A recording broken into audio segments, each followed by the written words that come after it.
The April 14th Seabrook School Board regular meeting to order. Please stand for the Pledge of Allegiance.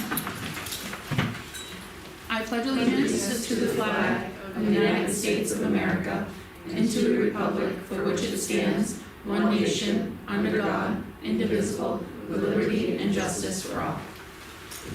So we're going to go a little bit out of order. Instead of opening right to public comment, we're going to hear from our students. So Nevaeh is. Oh, okay. I can't see you through the podium. Okay.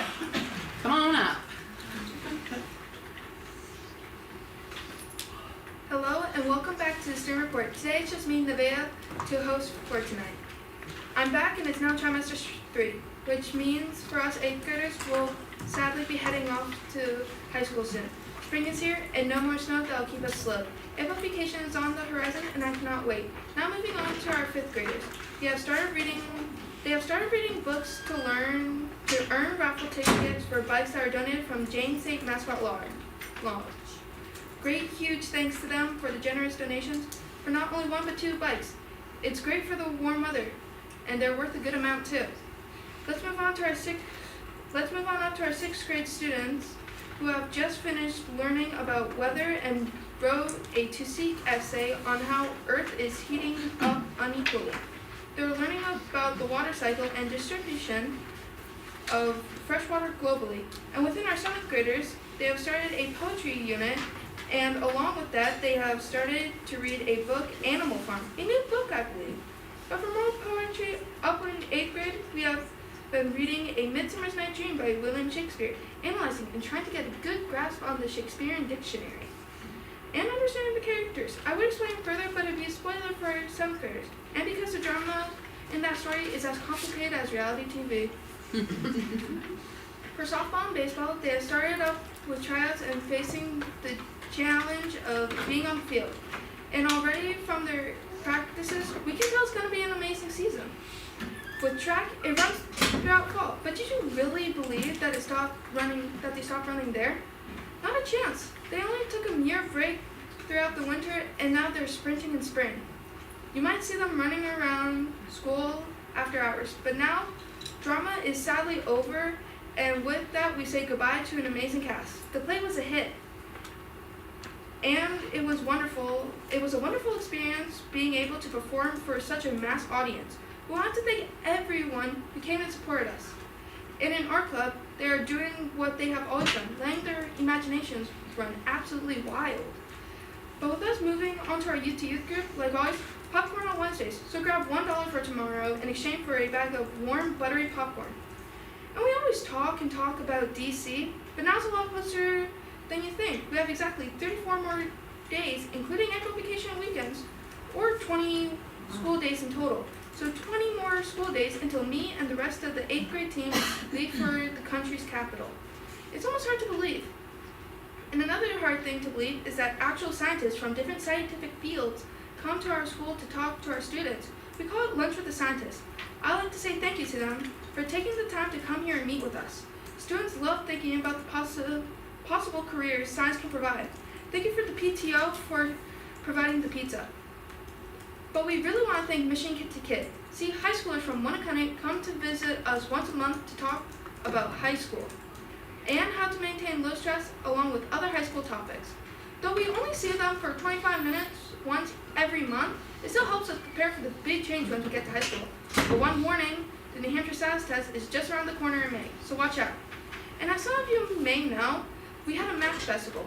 One for family and friends on a past exhibition night, and a different one we had in our school. Students from our 8th grade worked the stands while students from elementary to our own 8th graders came over and worked on math-related puzzle. But other than this, it's a really mellow month for Seabrook Middle School. I'm Nevaeh, and you're watching the STEM Report. Have a great night, and on to our mission to Kid to Kid.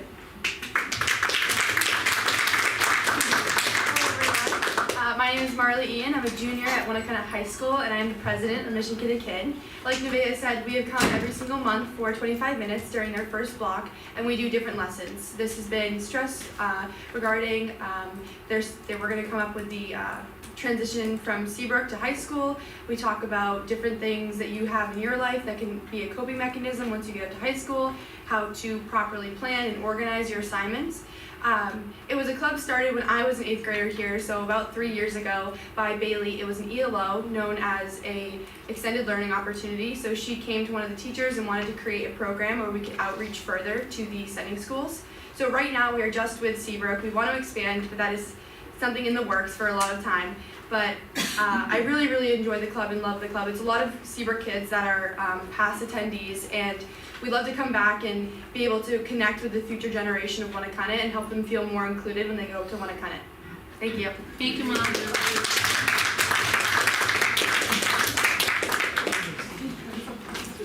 Okay, thank you so much for that, and thank you. That's a lot of work, and Model, and we appreciate it. So we're gonna move and open public comment. Nope, Math Festival. Oh, I'm sorry. I did tell you that I would do Math Festival.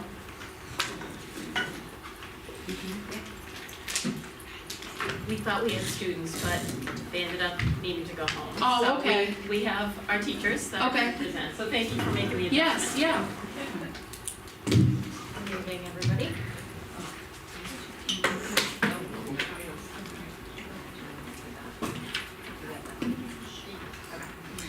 We are excited to share the highlights from the recent Seabrook Schools Math Festival, which took place during the school day on Tuesday, March 24th and Wednesday, March 25th, and continued into our exhibition night. Excuse me, can you just introduce yourselves? I'm sorry. Please. Kelly McInnes, I'm a math interventionist on the elementary side. Robin Max, middle school math interventionist. Thank you. This event was a wonderful celebration of math across our entire school community. Every student from kindergarten through 8th grade participated, which made it especially meaningful. Throughout the festival, students rotated through 2 to 3 different activity centers, chosen from a total of 11 thoughtfully designed stations.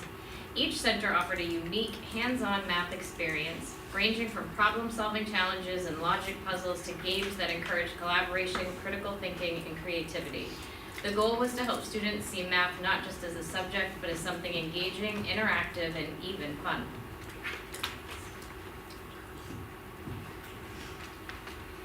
What stood out most was the level of enthusiasm from students of all ages. The shared spaces were filled with energy as students explored new concepts, worked together, and persevered through challenges.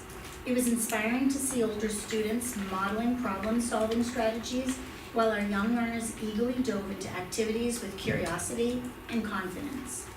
The excitement carried into exhibition night, where families had the opportunity to experience the festival as well.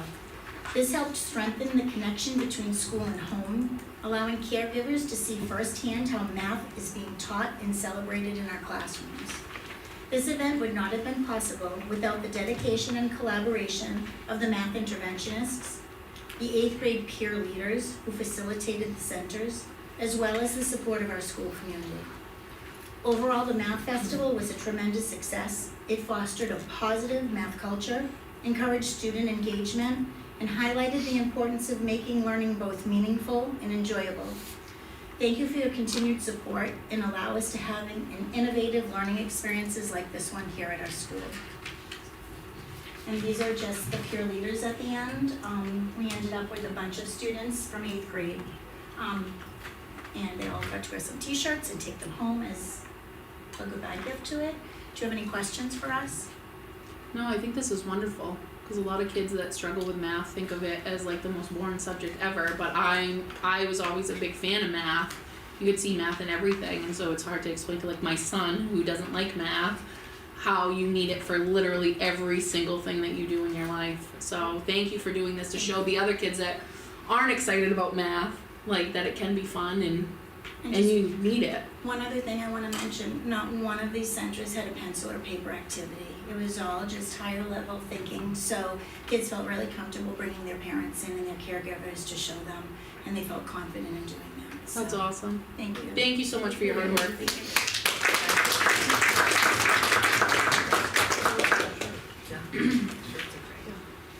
Alright, so now we will open public comment at 4:39.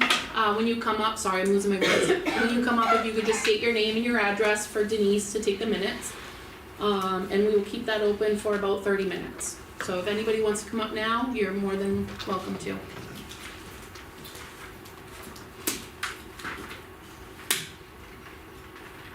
Hi, Emily Herbst. I'm a reading specialist on the elementary side. I just wrote a letter that I would like to share. Dear members of the school board, I am writing to express my appreciation for your continued commitment to meeting the diverse needs of our students. I also wish to provide perspective regarding the change of my role from a general education reading specialist to a special education reading specialist, particularly in relation to its impact on student support. I want to begin by emphasizing my unwavering commitment to all students in our building. I have served as a reading specialist for 13 years, 9 of those years at Seabrook Elementary School. The work that I do is highly specialized, requiring a deep knowledge of early literacy development, assessments, and progress monitoring tools, and the ability to analyze and interpret data to drive and inform targeted instruction. As a reading specialist with a master's degree in literacy along with extensive training, I stay current with research and evidence-based practices in reading and writing instruction. Throughout my 13 years in the position, I have completed a variety of professional development and training, including, most recently, a 96-hour letters training. I strive to remain current in these research-based practices and use that knowledge to meet the individual needs of each student. My priority has always been to ensure that every student receives the reading instruction and intervention necessary for success. At the same time, I believe it is important to highlight the critical impact of the role of a reading specialist supporting general education students. The intervention taking place at the Tier 2 level is essential to our overall system of support. In my current role, I provide Tier 2 intervention services to 18 students daily, some of whom I see twice per day. These are students who are at risk of falling behind but who may not qualify for special education services. Without the explicit, systematic, and intensive level of intervention and progress monitoring that is provided at the Tier 2 level, many of these students may continue to struggle. In addition to providing direct services to these 18 students, I provide daily support in a kindergarten classroom, working with 10 students and collaborating with a classroom teacher to implement our phonics program youth-wide. This early targeted support has been instrumental in closing skill gaps this year, strengthening foundational literacy skills, and helping to prevent the need for more intensive interventions in the future. Our collaborative team approach, which includes the kindergarten team, our educational assistants, and the reading team, has allowed us to strengthen our instructional practices, ensure consistency for our students, and positively impact the essential early literacy skills for our youngest learners. Reducing Tier 2 support would impact much of this important work. This work represents more than a position. It is a vital layer of student support in our building. When Tier 2 intervention is reduced, we are not eliminating the need. We are delaying it and often make it more intensive and more costly later on. Without this layer of support, many students may not receive timely intervention, which could lead to increased referrals for special education and greater long-term challenges. Tier 2 literacy support is essential for our students. While I understand the need to ensure that all mandated services are met, I believe it is important to acknowledge how the current level of Tier 2 intervention can continue to support student needs. This layer of support, alongside special education services, helps to create a balanced and proactive approach to literacy instruction, one that benefits all students and supports the long-term success of our school community. Our students need both prevention and intervention. It's important that one is not lost in order to provide for the other. Thank you for your time, thoughtful consideration, and dedication to doing what is best for all of our students in Seabrook. Sincerely, Emily Herbst, Reading Specialist, Seabrook Elementary School. Thank you, Emily. Thank you. Thank you. Would anybody else like to come up for a public comment?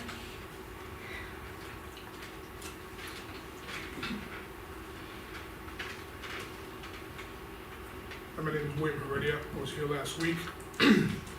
I made a statement of something, and the next following day I got a phone call.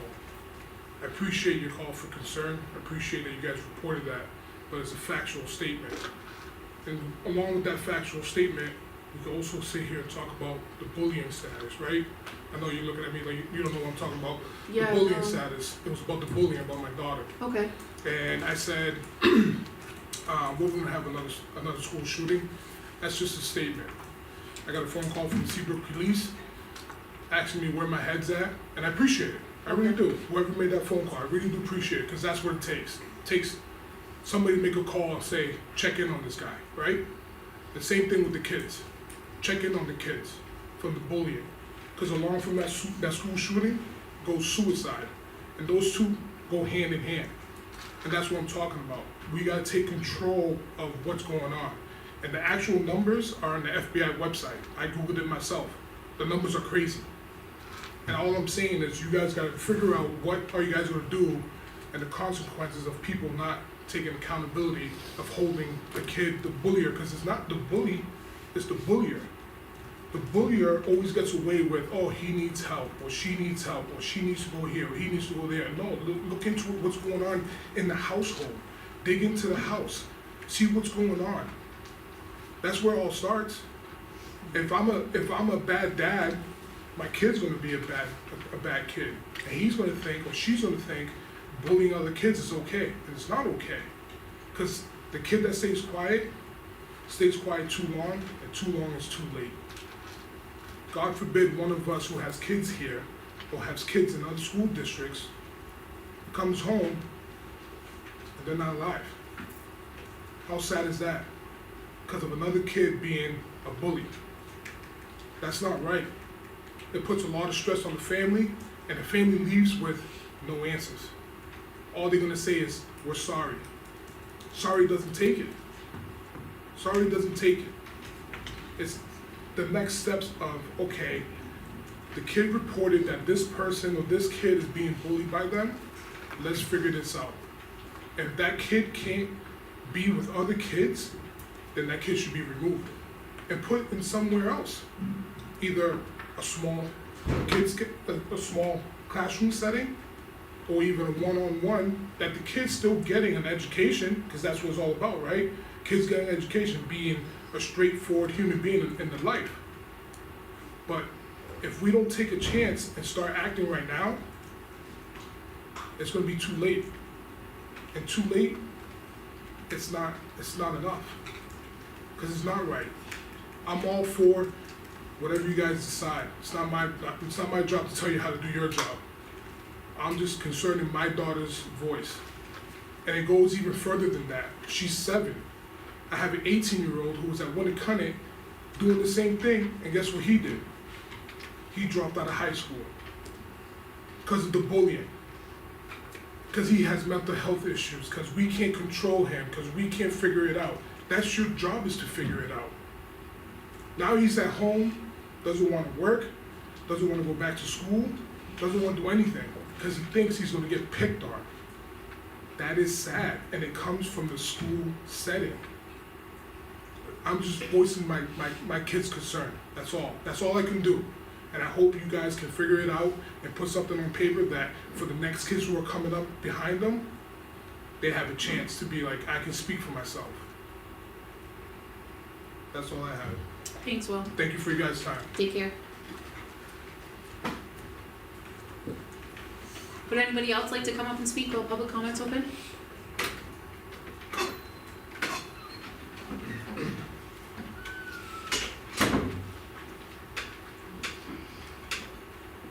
Good evening, Rachel McCormick, Violet Lane. Excuse me, I know I was here last week and spoke about my son and his experiences trying to get an IEP service for him. I stood before this board on April 7th and warned you that families in the district are afraid to speak up because of retaliation from administration.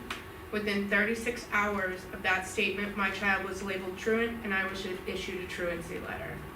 Not after services were put in place, not after an IEP meeting was scheduled, not after the district met its legal obligation, but after I spoke publicly. That's not a coincidence, that's retaliation. As of today, the district still has not scheduled an IEP meeting, despite my formal request starting March 25th all the way up to mere days ago. I still have not got a response on that. They've completely ignored repeated requests for an interim education plan, so let me make it clear, my child has been sitting home since March 20th with multiple emails into your administration begging for an interim education plan. It has not been answered once. Not from Christine Allison, not from your assistant superintendent, not from your superintendent, and now the district's lawyer is CC. I still haven't gotten an answer.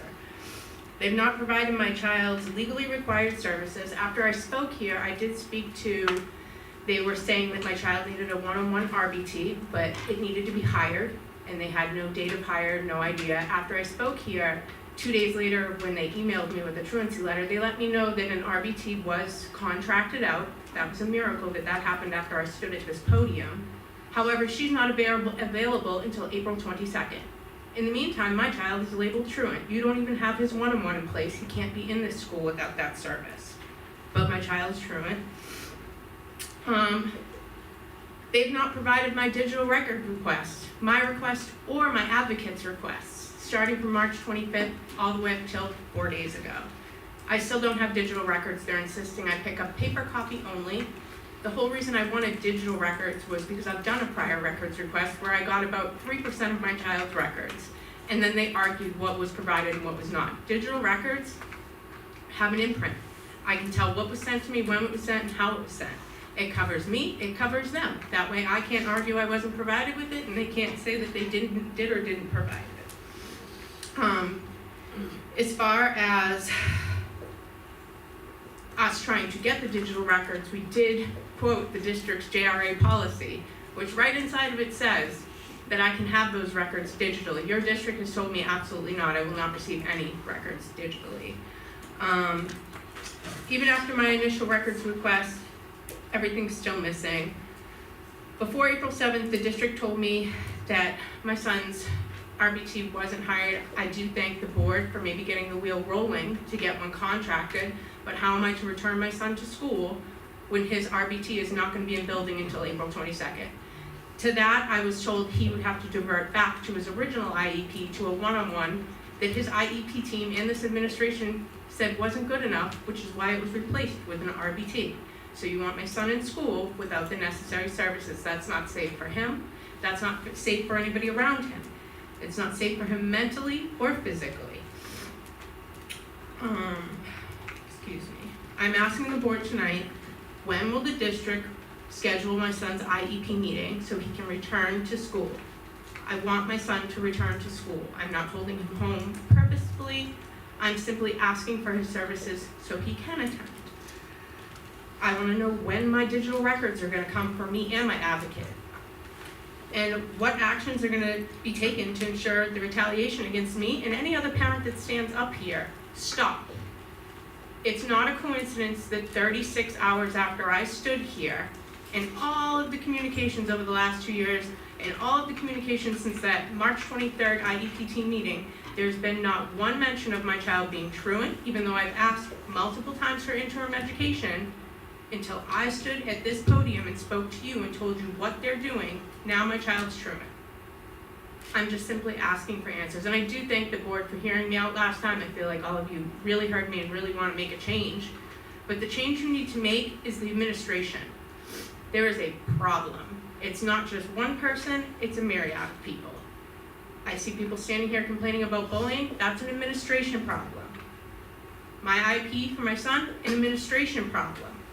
That needs to be addressed. If the people that are in charge of all of these things are failing on all the fronts across the board, it's not just a parent problem, a kid problem, a bully problem, an IEP problem. That is your administration failing the parents, the children, and you as a board. Thank you so much. I appreciate the time. Thank you, Rachel.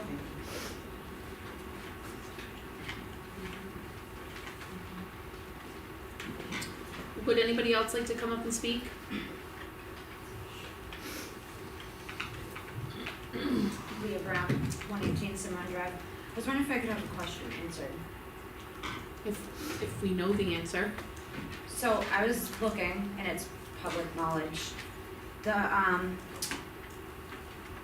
3-year term for Meredith Nato's got agreed upon with only 2 of the board members there. and it was before the evaluation for her was even done. How is that appropriate? Can you be more specifically at the three-year contract? Her contract, thank you, I Okay. couldn't think of the word, I apologize. I wasn't at that meeting, but I believe that that's generally when they do the contracts. I mean, Before her evaluation is done? The evaluation is done. yeah, the evaluation was done, just wasn't presented yet, it was during it, and then, the next month, the next meeting, there was a amendment to her contract that was voted in. The amendment to her contract was done in January, and then her evaluation is gonna be Can done we- in February. You not talk about this? I think we can talk about this. It's public knowledge. Yeah, it's public knowledge, yeah. Yep. So that's more of a joint board question than a Seabrook school board question, but I know Okay. that at that January meeting, I wasn't there, so I can't speak, I was at the March 30th meeting that was there. I believe I believe all the superintendent's contracts were up on January 28th. Yeah, I was just wondering, cause I thought the evaluation had to be done to renew a contract, so. I know don't you think were so. there, and you were there, could you help me?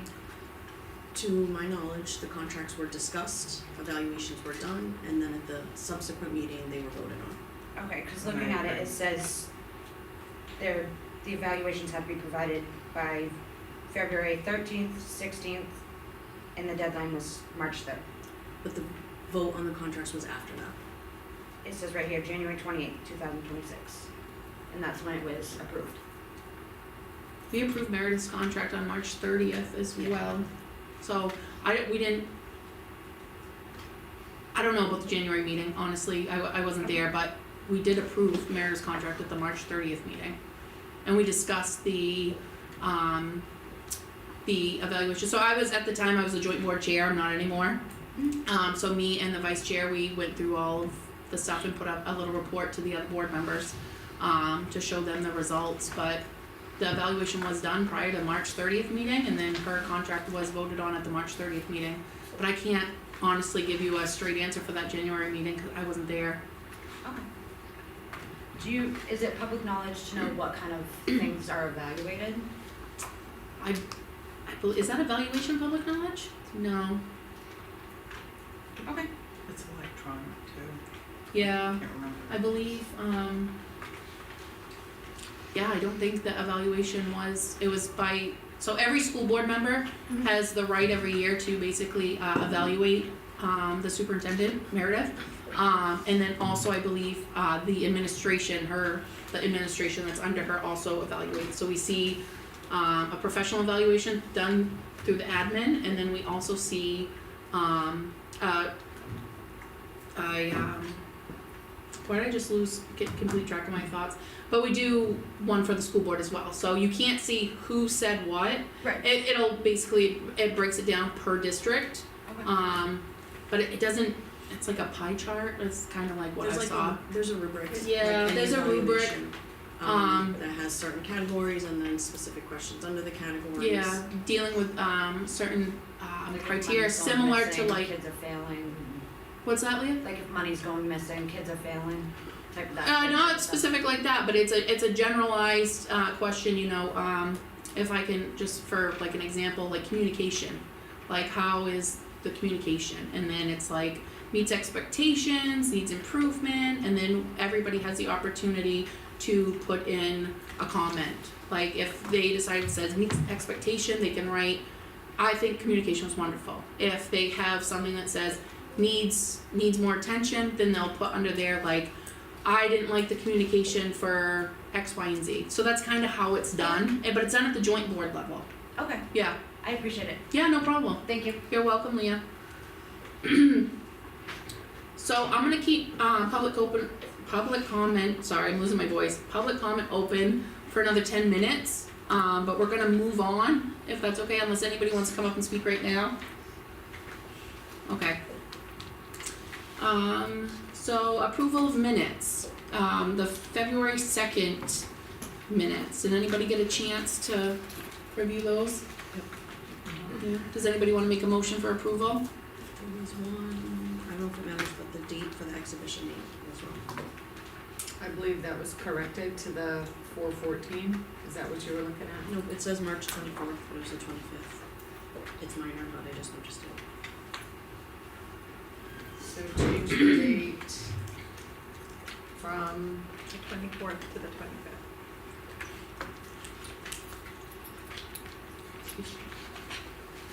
So a motion with that correction? Yes. Okay, anybody wanna second that? I'll second.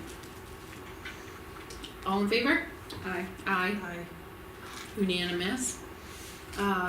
Minutes for the March 17th, 2026, meeting. I'll make a motion to approve. Do I have a second? I'll second it. Approved, I can't think tonight. Jen and Michelle, all in favor? Aye. Aye, thank you. April 7th minutes. Anybody wanna do a motion for I'll make those? a motion to approve those, you guys are good with them. Yeah, anybody want a I'll second? second it. Thank you, Michelle, all in favor? Aye. Aye. Awesome, so we're going to move on, you got that all, Denise? I do, thank you Okay. so much. Yeah. We're gonna move on to reports, SAU reports. Can I go first? Sure, you can go first.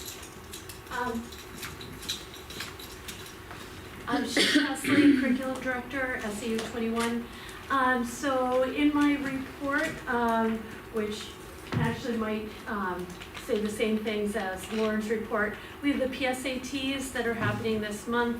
We're working hard to get our 8th graders inputted into the College Board system and notify parents. But that should be coming up before April vacation as the window closes at the end of April.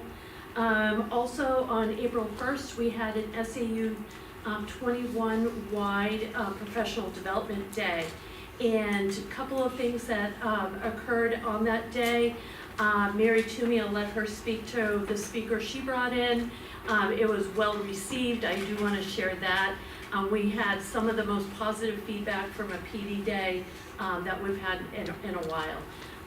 Also, we had teachers presenting to other staff members about AI and really starting to plant the seeds for AI guardrails and accepted use procedures around AI to support, not to replace teaching, but to support teaching and learning in the classroom. And as part of that work, the AI committee, we went to Pinkerton Academy and we spent the day observing how they use AI, and we're not talking ChatGPT opened up to school and staff, but it's using controlled products that adapt to students' learning in the classroom as a secondary way to engage students and to make learning personal for them. So for example, one of the writing platforms, students can do their writing assignment and they receive real-world time feedback from the AI bot that tells them, oh, if you're writing a 5-paragraph essay and you need 3 examples to support your work, in your second paragraph, you should expand what your example more to include more specific language, something along those lines. Very specific, very tailored to individual students. So it's very exciting for us to do this. We expect next year to continue this work. We sent out a survey to staff today, and we're going to be collating all of those results and really putting some guardrails and guidelines into practice for next year. So that's exciting for us.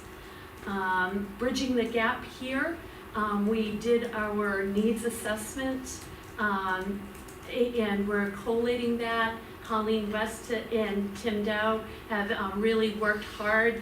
Colleen West in particular has taken the reins on some of that work, working with the state rep directly with the grant. And we're hopeful that in another month or two, once we take that needs assessment and we put it into an action plan, we're very excited to present that to the board. So thank you again for supporting that work. So all I have. Thank you. Thank you. Keep rolling? Yeah, keep going. All right, Dr. Huey, do you wanna go now?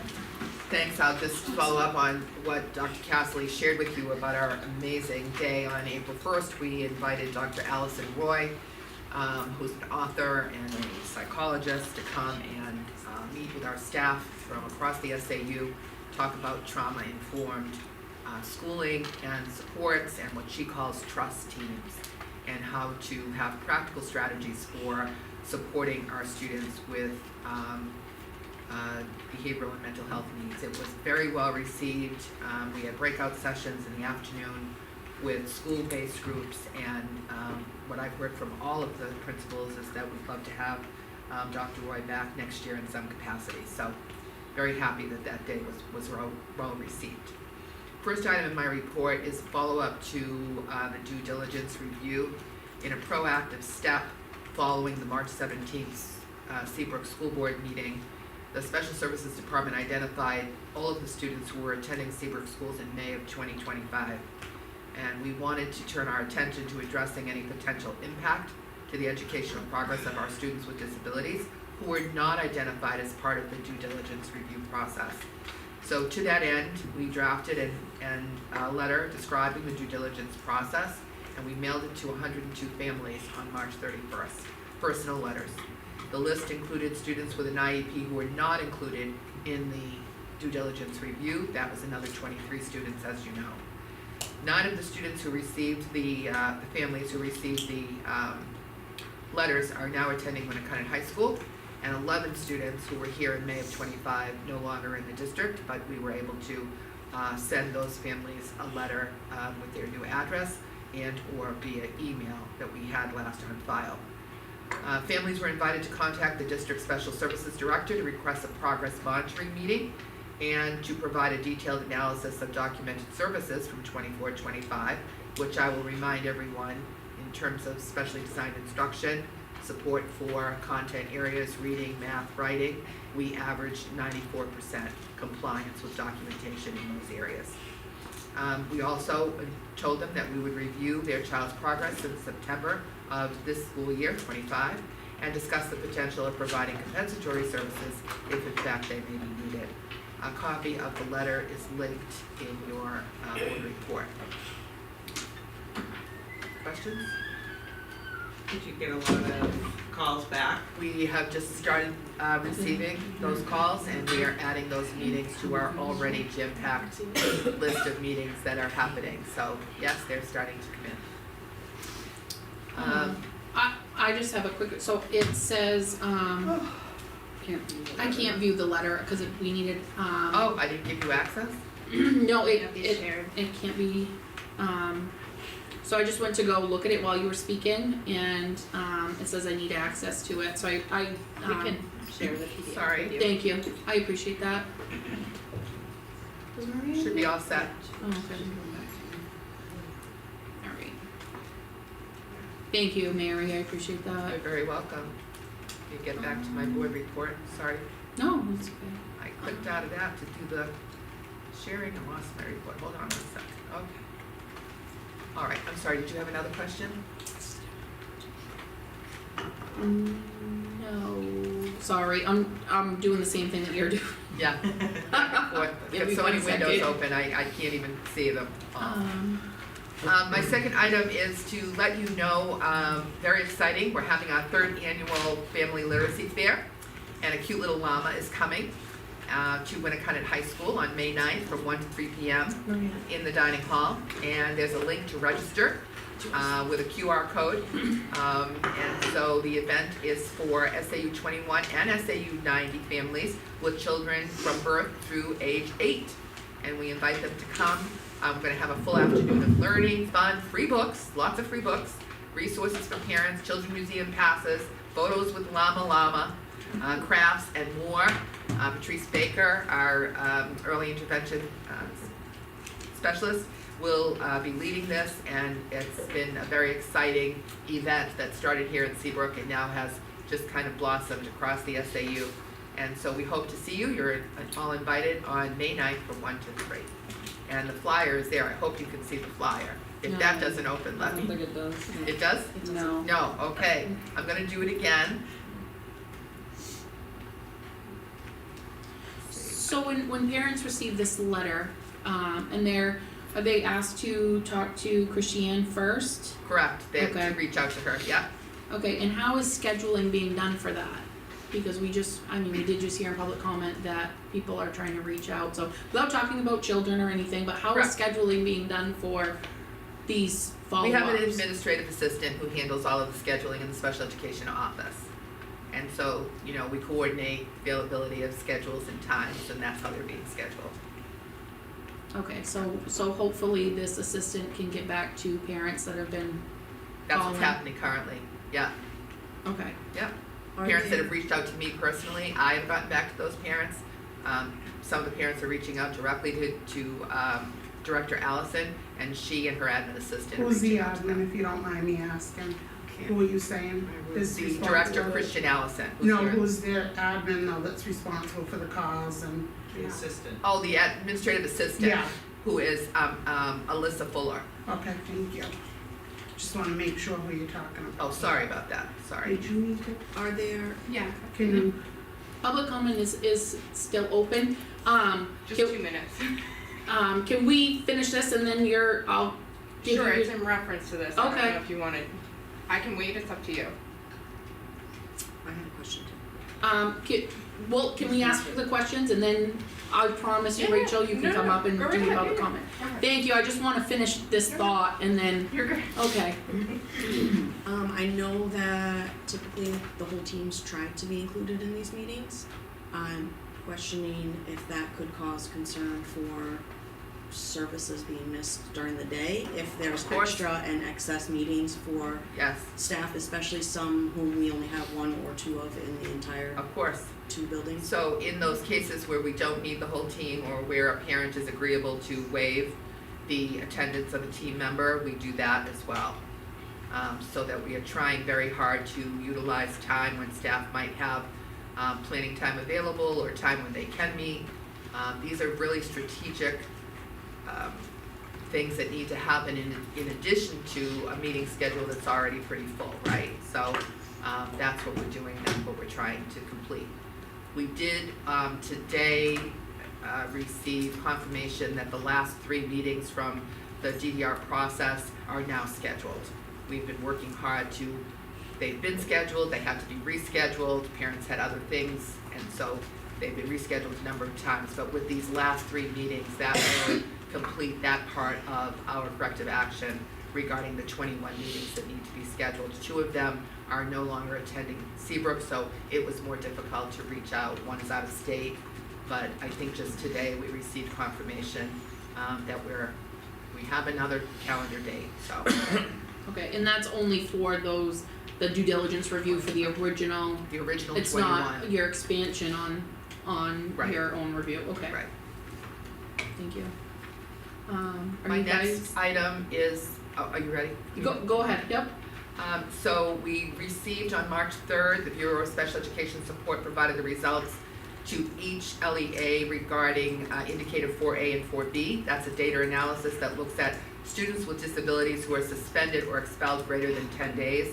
And so we did not have any determination of discrepancy for 4A or 4B, and no further action was required. So just wanted to share that report with the board, let you know.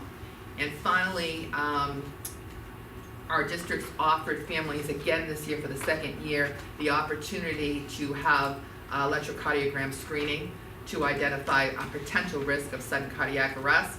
And so that occurred here at Seabrook, and I think we had a good turnout. About a dozen kids participated because of the grant from Who We Play For. It was offered at a very nominal cost, and it's been a wonderful partnership that we have with Wentworth Douglas Hospital, who has screened more than 400 students across New Hampshire since they started. And in that screening, they have found that a number of students were identified as moderate risk, and even a few found to be high risk. So then there's follow-up back to their own physicians, and hopefully with this kind of preventative measure, we can prevent anything happening to these students down the road. So thanks to all the staff that worked hard to make sure that our students got screened on that date. And they recommend that we do it every other year, so we've done it the last 2 years, and it starts at grade 5, so we will try to, if we still have the opportunity in the grant next year, to offer it again so that our students coming up to grade 5, that those families will have the opportunity to take advantage if they so choose. That's my report for today. Thank you. Thank Does you. anybody have any questions for Mary before I let public comment speak? No? Just under this, because of her role, have we heard anything back from the commissioner on whether or not they're gonna either? I haven't, Okay. but I have that on the agenda for later and we're gonna discuss reach that. out. Yeah, but I haven't heard anything back from the commissioner. Rachel, if you wanna, I know you said you wanted to, continue your public comment. So sorry to interrupt, I appreciate the extra moments. My son and I actually received that letter last week stating that the findings and to reach out to the special education director, Christiane Allison. I'm a prime example of what happens when you reach out.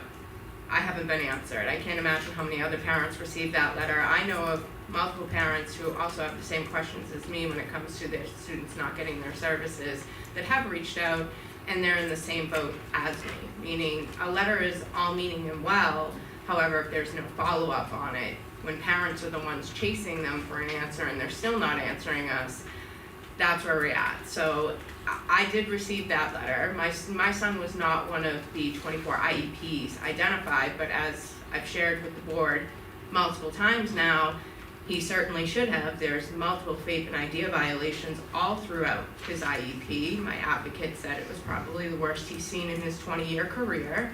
So the fact that my child wasn't one of the 24 IEPs and it's not being dealt with, and even with a letter in my hand and follow-up, it's not being dealt with. I can't imagine the other 119 children who have IEPs in this school that have probably not reached out as much as I have because their parents aren't as aware of their rights or they're afraid of retaliation. A letter is one thing. There needs to be follow through. It's not, hey, reach out to the administrator, hey, reach out to Christiane Allison or Alyssa. One person can't handle that many people. Something needs to be done. You guys, please look into the IEP issues that are going on. If they're not handling what's going on here, sending a letter out does nothing. I have that letter in my binder. It's still sitting there. It's a piece of paper at this point. I would like action instead of letters and pieces of papers and broken promises. It's disturbing to sit up here and listen to we're compliant. My son's not compliant. His IEP is not compliant, and you guys are facing a DOE complaint.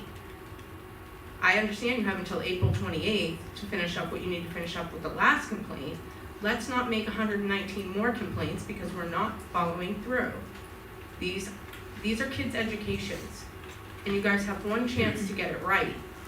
I've been very accommodating for 2 years. I've been patient. I worked as an RBT in Massachusetts. I know what real services are supposed to look like and how they're supposed to go. I'm an informed parent. What about all the parents that aren't informed, that don't even know that their children are being done wrong? That's what they're preying on, the people who don't know any better and don't know that their children are not getting their legally entitled rights and services.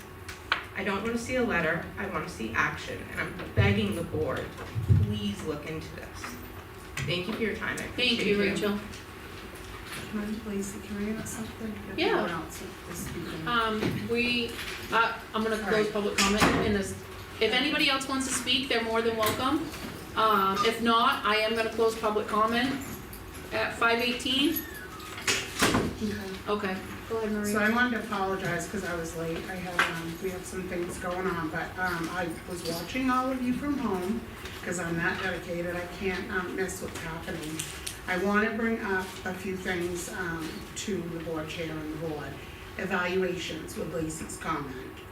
So the evaluations, from what I've understood over the past, I don't know how many years and how many superintendents, the evaluations that we get as a board to evaluate singular, in past, the boards have broke off and met like separately with our board to kind of discuss how are we doing, what are we seeing. We do our evaluations separately on the computer.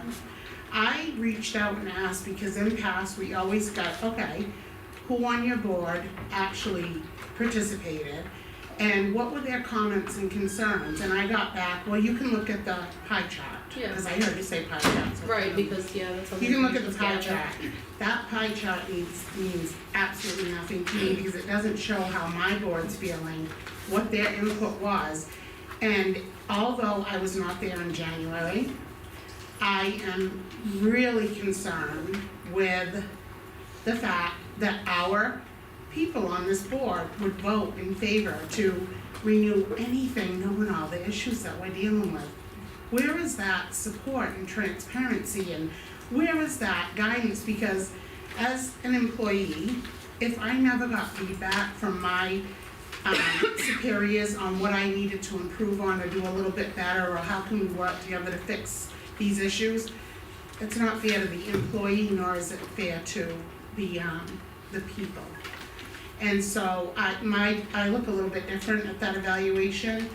You approved it, I think now till 20, what is the approval, 2030? So everybody out there, just know, we're here till 2030.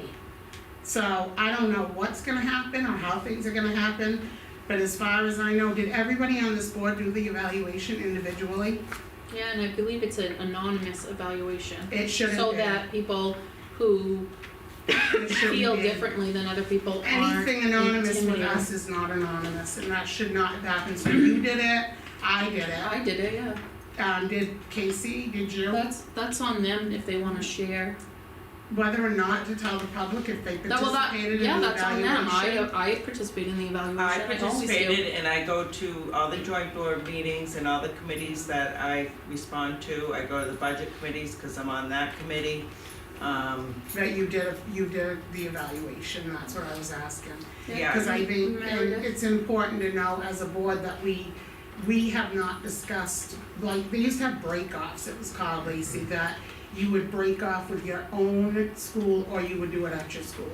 Where you had kind of conversation about that leading into, okay, how's everybody feeling, what are you seeing, what are your visions, what are you Right. looking for? Since I've been on the board, it's always I been know. individual. I Yeah. know, I think we need to look at that moving forward, and I just, That's something to bring up at the I joint am board meeting. concerned. There was a discussion at the joint board meeting. yeah, and I know that, and In you. non-public with no administrators there. Yeah, but you've been on that board for like not even a year and you voted to renew a 2030 contract? I mean, I also We all have I'm different sorry. opinions. I also have never missed a meeting, here or there, or any meetings, Right. and I've had a What do lot of what do you conversations. accomplish there, for education and children at those joint board meetings? Can I just Yes, suggest, Meredith. just a point of order, the evaluation process would be a discussion at the joint board meeting. No, we can discuss our superintendent here, there's no right taken away from us to do that. I We didn't say certainly you can, couldn't, but in terms discuss of, process, and I in terms of will. adapting the process, that would be a discussion for the joint board, that's all The I'm saying. process for So- our board can be right here, they don't rule Seabrook. And I'm just suggesting Seabrook that has the their board own has an- board for their own reasons. Absolutely, and the board also So, has an Chair, agenda. can I finish speaking with the Yeah, the can we have a- superintendent can we taking the have a- floor? Yeah, can we have a point of order for everybody, please? I think what Meredith was just trying to say is that this is something that, and listen, you're not wrong, we have a right as a Seabrook board, but also these evaluations are done on a joint board wide, so that's why it's more poignant, and I did say that when Leah brought that up, I said these things are discussed at joint board meetings. They can be discussed here too, and Oh, I they wanna see it in absolutely- legal writing that we cannot. No, I'm not saying that you Right. cannot, you can, but I'm And just saying I'm this is and I'm discussed at joint board trying meetings. to talk about that, so, back to what I was discussing, we have 23 joint board members.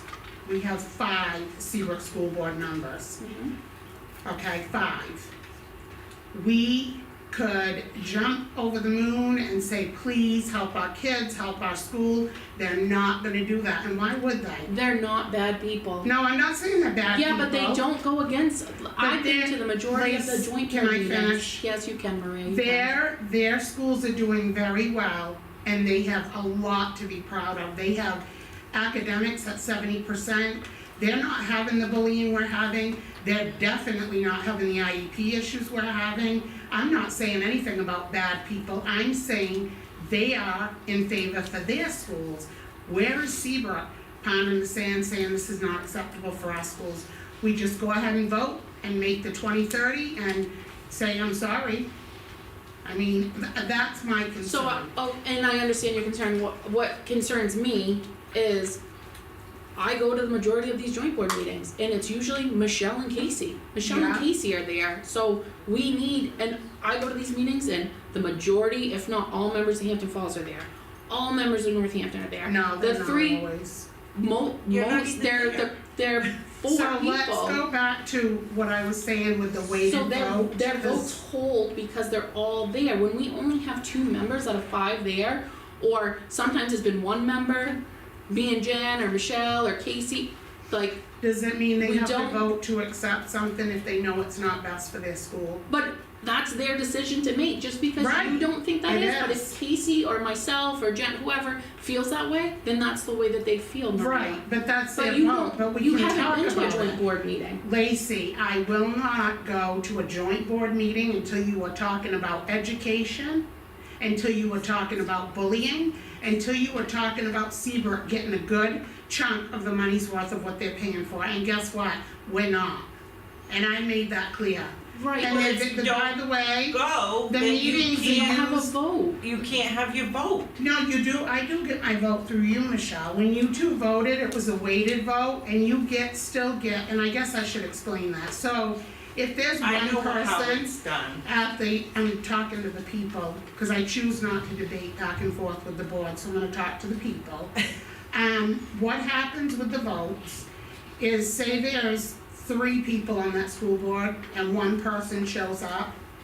So they still get a weighted vote to give that 1 person the percentage weighted vote that you would get if all 3 were there, so just know that, process-wise, they still have their representation.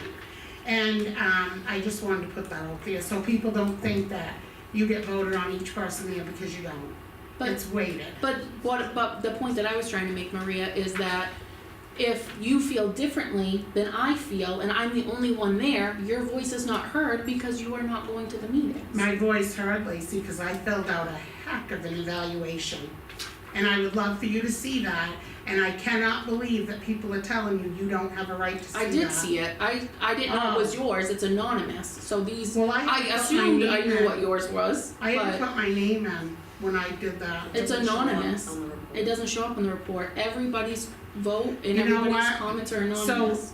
Joint boards there, but what are we doing tonight in Seabrook to take care of these issues, because We have we agenda have a items police on. officer a wall away, and I said, oh my God, is there something going on? And he said, no. Well, what happened? We're getting people telling you that they're getting phone calls when they're speaking, we're getting people telling you they're getting retaliatory behavior toward them when they spoke. What are we gonna do about this? That's as a what we're board? here to discuss on continuous Okay. business. Yep. Alright, and that's what my concern is Yep. tonight. Valid concern. If the SEU is all set with their reports, I'd like to move on to the SES business report. Mine's on record, I'm happy to skip that in the interest of time. Okay, thank you. Tim? Lacey, can I ask a quick question? Yes. Do you know when the video is gonna be released from the last week's meeting? I don't, Dan, do you have an update? Hopefully this week. Can we find out what is holding it up, like seriously, Well, he's because he's people on are looking vacation. for it? No, I'm saying though, what, this week? Last week? No, but if Last you week just was get on back this on week. What is vacation, you're holding it It's catching only up. Tuesday. What's holding it up though? Can we get it going sooner rather than later?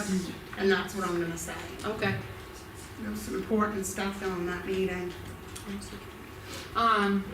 Yes, there was. Tim? Good evening. So my report highlights something that was very much a shared effort, so I'll just kind of breeze over, but it was a really big, awesome opportunity. Our student exhibition night was a huge success. And it was very much a team effort putting that together, but just wanted to thank the key players. One being our cafeteria staff went above and beyond and made a ton of pizza for the whole community. It was delicious. It was delicious. I didn't hear a single bad review. And so thank you to them, thank you to our students for everything that they've done to prepare. to the parents who came out, who were able to attend, to all of our teachers who stayed late to meet the parents of their students. It's really my favorite night of the year. It's an awesome time. And the addition of the math festival was great, so I just wanted to thank our staff who organized that. And I will say it's really hard to plan something that's appropriate for kindergarten or preschool all the way up to 8th grade, and they nailed it. I didn't know that it was even possible, so thank you to them. Our 4th grade concert happened in April. It was a huge success. I'm always blown away by the performances that they put on with the instruments and the dances, and it's really above and beyond. And one thing that stood out to me is that the kids really just looked like they were having fun. I don't have that same shared memory and experience as a student when I took music class, and so it's great to see that they all have that opportunity. And we're excited for our final concert of the year this week on Thursday night is the 3rd grade concert.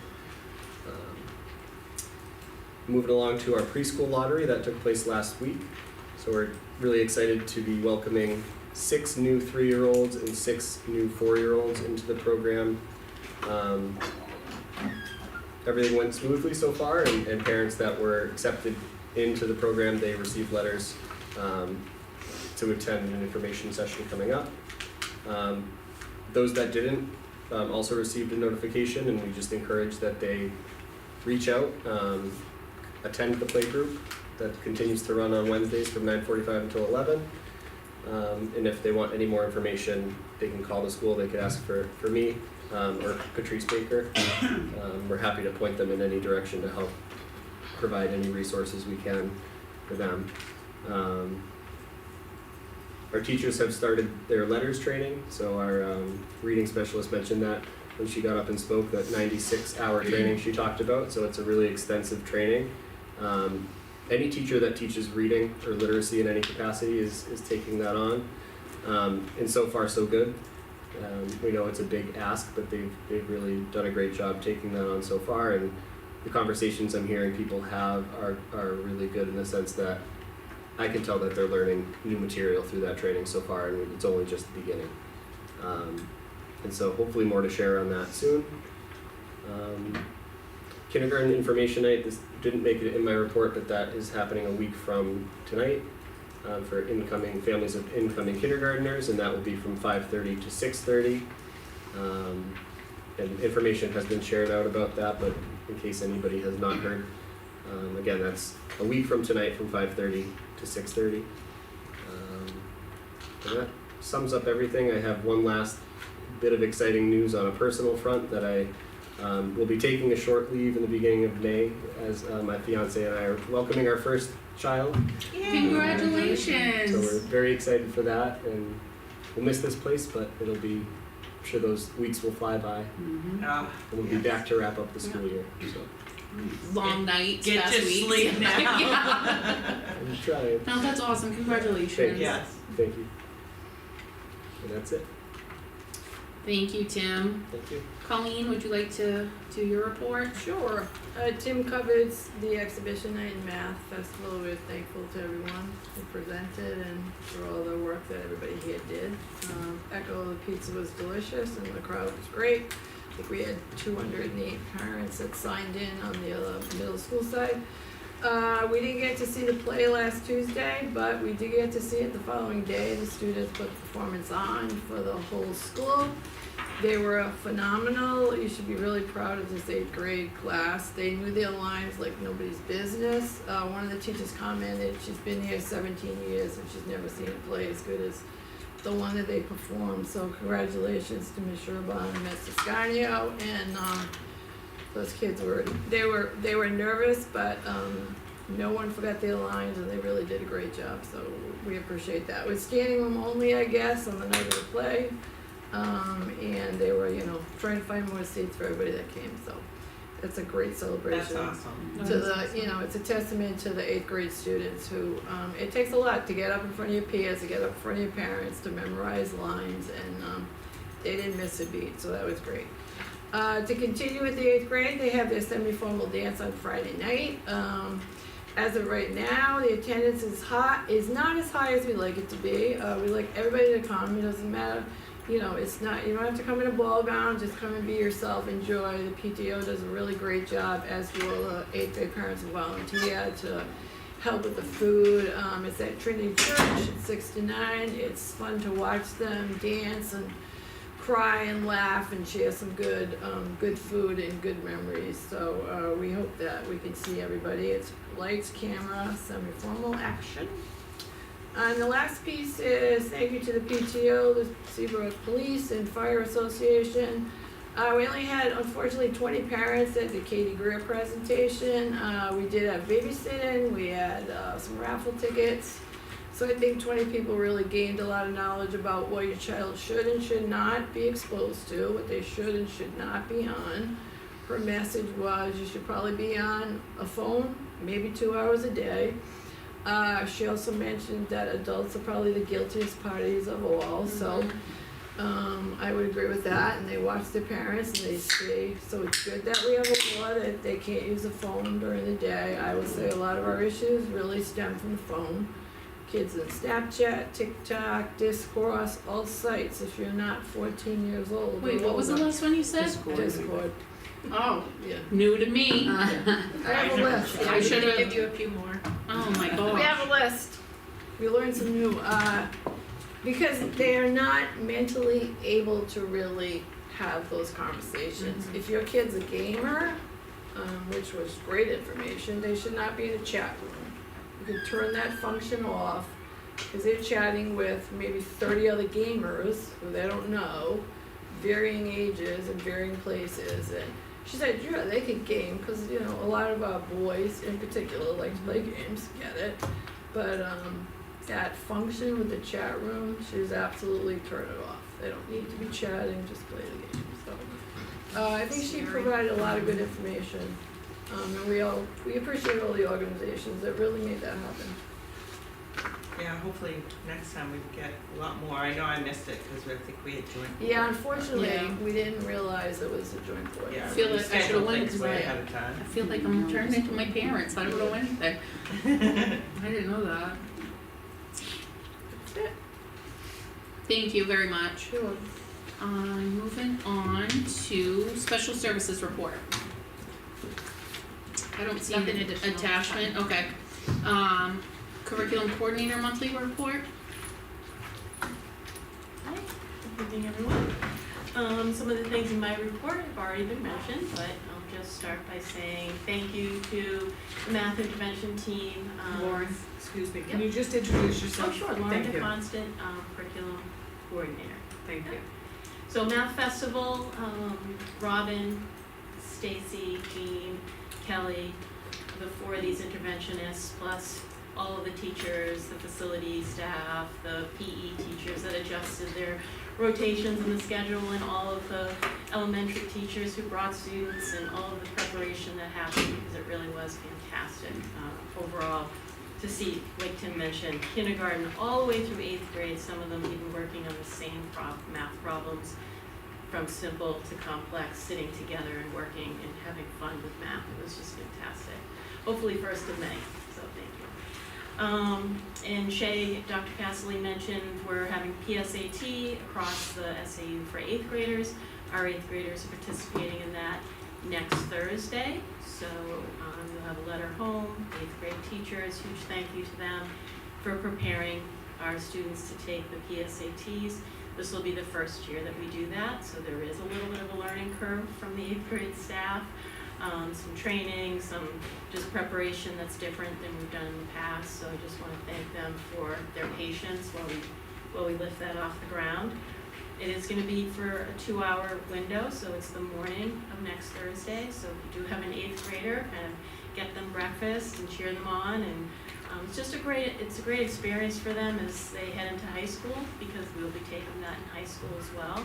And it's also something that we can see all 8th graders across the SAU heading into Winnicott with the same assessment tool, kind of looking at ways that we can really serve our students best right when they get into high school. So we're hoping that's going to be a good addition to an 8th grade experience. Because they're taking the PSATs, they're not going to be taking the NEWA test in 8th grade, so we are kind of swapping one out for the other, so that hopefully will help. the students. But on assessments, we're preparing for our SAS assessments that start in May. It's grades 3 through 8 for math and reading. And the teachers are preparing the students. They're not teaching to the test necessarily, but what they're doing is preparing the students to take the test. So they're logging the students in, they're walking them through the tools, they're giving them sample questions, they're talking to them about how to best answer a question, how to read a question, how to show your work on the paper for a math problem, how to draw it out, how to make a writing outline, how to use a graphic organizer. So all of those things teachers are doing in grades 3 through 8 are just preparing them for the assessment so that on the day of, they're not nervous, they're comfortable, they're relaxed, they're confident, and they just kind of demonstrate all they know. So it's not really catching them up on content as much as it is just getting them ready a little bit at a time. So teachers are doing a really nice job of that. I did put a link in the report for parents to go to the DOE website and do the practice test with their child. Not necessarily complete the whole test, but you can just click through any grade level from 3 through 8 in the content and see what a question looks like, see what a writing question looks like. So there's samples in there that the public can click into as a guest and just walk through either yourself or with your students just to get a kind of a sense of what is this as? What does it look like? What's a math question look like? What's the writing prompt look like?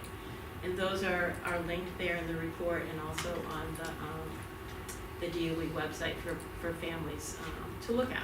And some of the teachers are using those in their classroom and they're sending them home in newsletters, the link as well. So you'll see it in a few different places. We had, Nevaeh mentioned Lunch with the Scientists. I just want to again thank Nevaeh, is not here, but in case she's watching, in Paloma for their great reports. They kind of outdo all of us. I read mine and I'm thinking, oh, this is boring. There's no jokes in it. Jazz it up, I know. So she mentioned Lunch for the Scientists. We had 57 7th and 8th graders participate. We had 11 scientists. The last day was today. PTO provided the pizza. This is our 3rd annual kind of series of discussions. And it's really a chance for students to mix academic discussion with a pizza party. So it's kind of like learning about, every topic there was just so fascinating that we learned about, and they're passing pizza. They're getting up for seconds with pizza and just enjoying the idea that we can be social and academic at the same time. And just really lifting the conversation. They had so many questions about jobs, pathways, science. Sea turtles kept coming up. I don't know, they love sea turtles, but so much conversation that really opened pathways for the students. I attached the 11 biographies, kind of snapshots of the scientists, so you had a chance to see. One of the things that's come out of that, and we had in our school improvement plan, is that we're taking our students to UNH this year for the first time. So on May 7th, all the 8th graders are going up to UNH. And when they're up at UNH touring the campus, the scientists that came to the lunches in the last years and this year will be in different locations saying, hi, we met you at lunch and now this is where I work. This is where I do my PhD research. This is the building that I work in every day. This is the lab I work in. These are the facilities and the equipment I use. Today we had one of the scientists bring in a huge drone that was just so fascinating, that collects science, that takes data and collects it. And she said it costs about $35,000 for the drone, and the kids were, oh! So we can go see that at UNH and see some of the things they use for technology.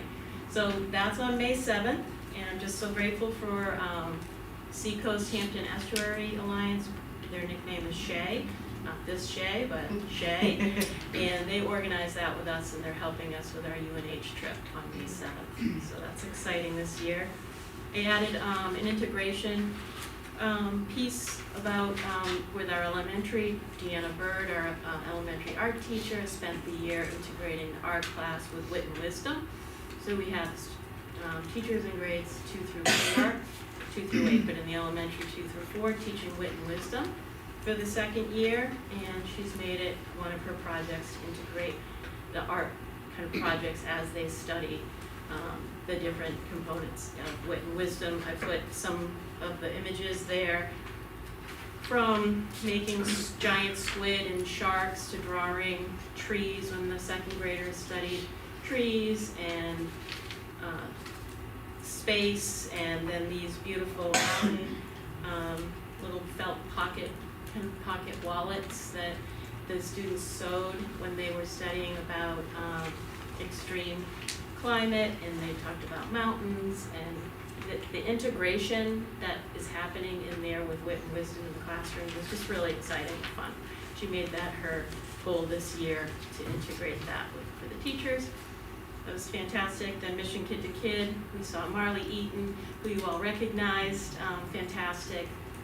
Now the president of Mission Kid to Kid, which is, you know, there's probably this year maybe 25 high school students that leave the high school, drive over here, and participate.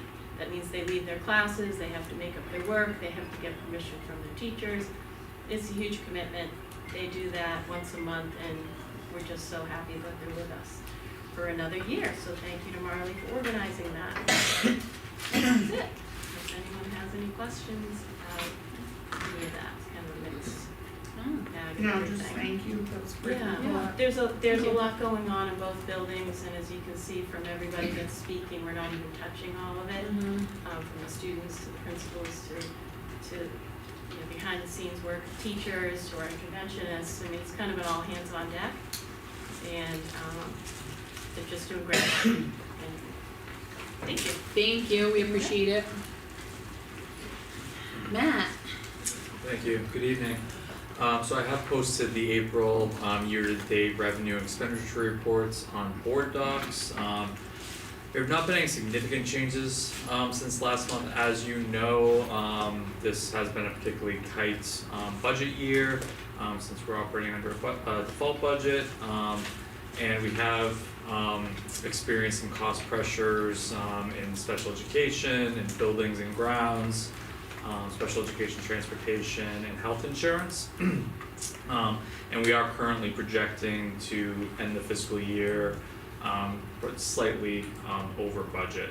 As a result, we did limit, as you know, we did limit spending to essential items only, and we discontinued any discretionary expenditures. We have 2 months remaining in the fiscal year, and we do continue to monitor both the expenditures and the revenues as we do finish up that fiscal year. But based on current projections, we do anticipate the need to make a withdrawal from the Special Education Expendable Trust to cover that year-end balance. Thank you. Thank you. Do you guys have any, oh, go ahead, I do Michelle. have a question. Yep. I saw on today's expenditures, there was Mount Prospect. What is that? Special education placement. Oh, it's so a placement, out of district placement? Yeah. Okay, and how many students do we have? Is it, In that particular placement, I think it's just one at the moment. It's just one, there was a need for additional services for that particular student, so that's what that was an amendment for. I do have another question. ESOL contracted, do we have a teacher too that does the ESOL? And then we have the contracted? When there was, okay. when there's additional need, yes. Okay. Just wanted to confirm. Thank you. Any more questions for Matt? Matt, you're on again for the default budget. Yes, so we have presented a proposal for the default budget, as we do need to revise our proposal to meet that default number. I did send over information to the board regarding the request to look at potentially restructuring the food service department differently. It's, you know, you do have a few options. We are still recommending the original proposal, but we can certainly make adjustments as the board sees fit. I'm just trying to pull up that document.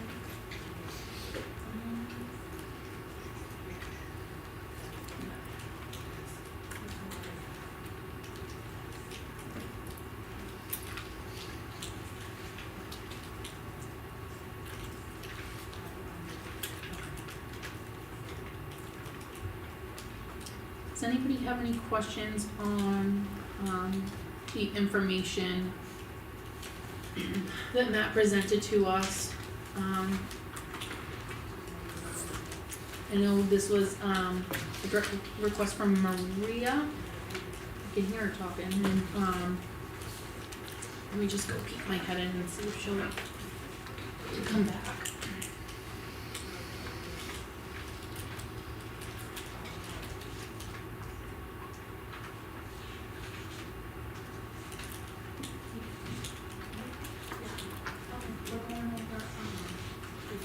I did wonder what we are possibly projecting for a new director. I'm assuming it has to do with steps and stuff, but I went back till 19-20 school year and kind of looked at where it was, so I know each step adds things.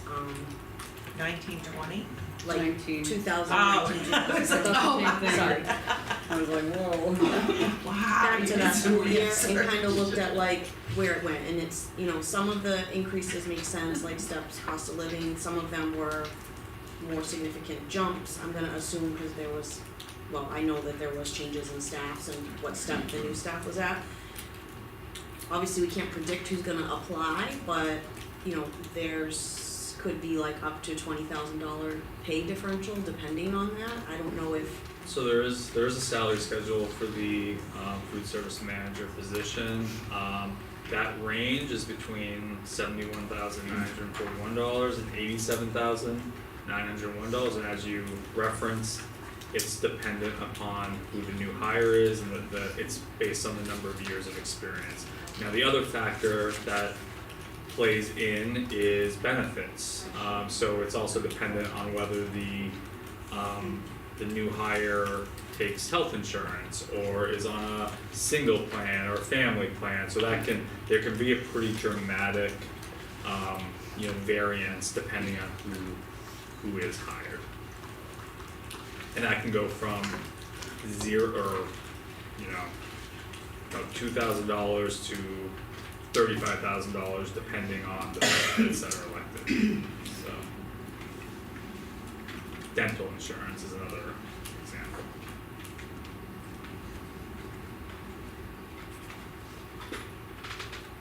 Does anybody else have any questions in regards to the information Matt provided about the chef position? No? Okay. So I believe that was the last thing that was holding us up from making a motion to accept the default budget. I didn't want, before anybody made the motion, I didn't know if anybody had any more questions regarding the original proposal or the new proposal. I can read it out loud, right, just the numbers, okay, I just didn't wanna, so Matt had emailed us, so if we went with the eliminating the chef position completely, I believe it would reduce the cost, the savings would be $36,582, and so that we could, instead of the $45,000 roughly out of supplies, it would only be $8,000, but then also we are reducing an entire position in the nutritional department. That's also restoring the food service worker 3 position Right. back the 2 hours. To her regularly scheduled hours, okay. I did look just for reference for all of us, so the new proposal that we got last week, the week before, whatever, but with the reducing to, I think it was 30 hours a week, averages 6 hours a day, before we had a full-time chef, that position was 5.5 hours a day, so it's a very small difference at this rate to now. Sorry, I'm losing my voice. Does anybody wanna entertain a motion? Motion to accept it. To accept what? Proposal. Well, the original proposal or the new proposal? So Matt has on the agenda, Proposal. the new proposal for reducing the food service chef position. Yes.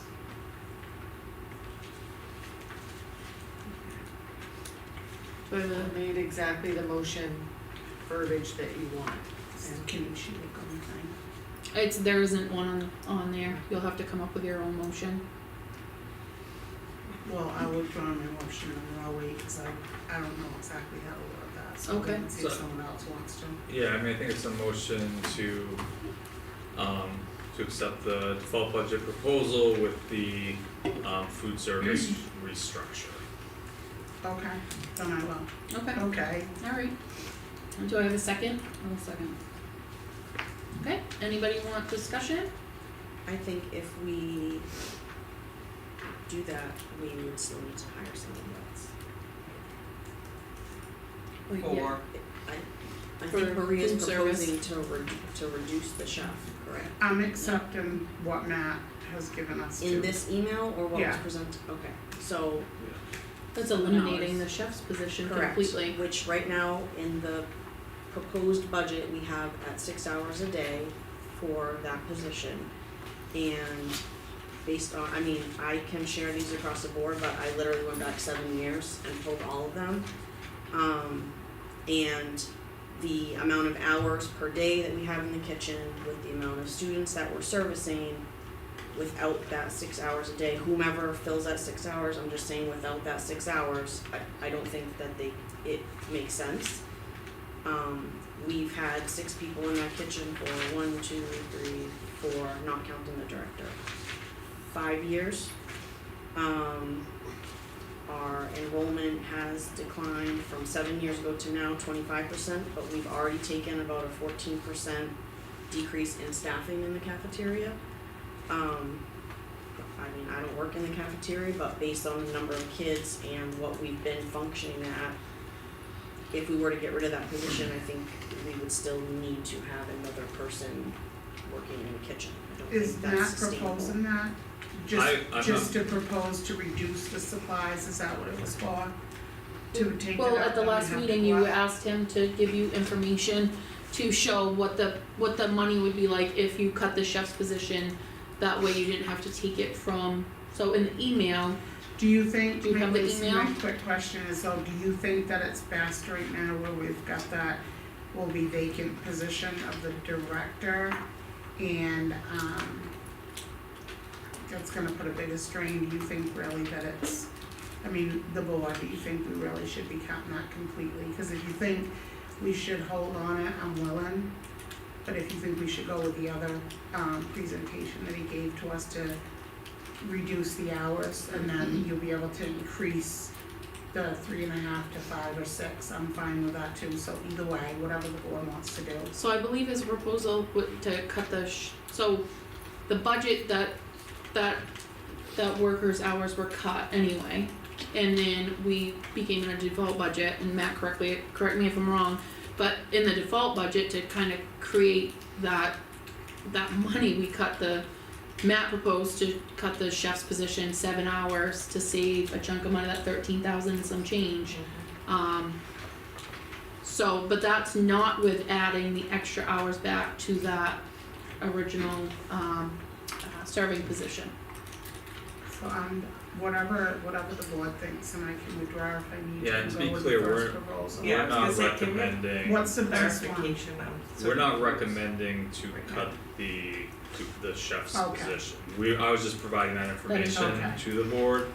The food service manager was pretty clear that, and I provide that feedback Yeah, I read about that. that it would be very difficult and there'd be some consequences to Yeah. the operation. The one thing I will note, however, is to Casey's point, we will be making a new hire for the food services manager, so Okay, that's right. if that position does come in lower than we had budgeted, that could potentially be an opportunity where we could reinstate funding in those supplies and equipment account, with those savings. It's just we're not, at this point, we don't know, what that new hire will be. Right, and the new hire also has, correct me if I'm wrong, that he or she will have,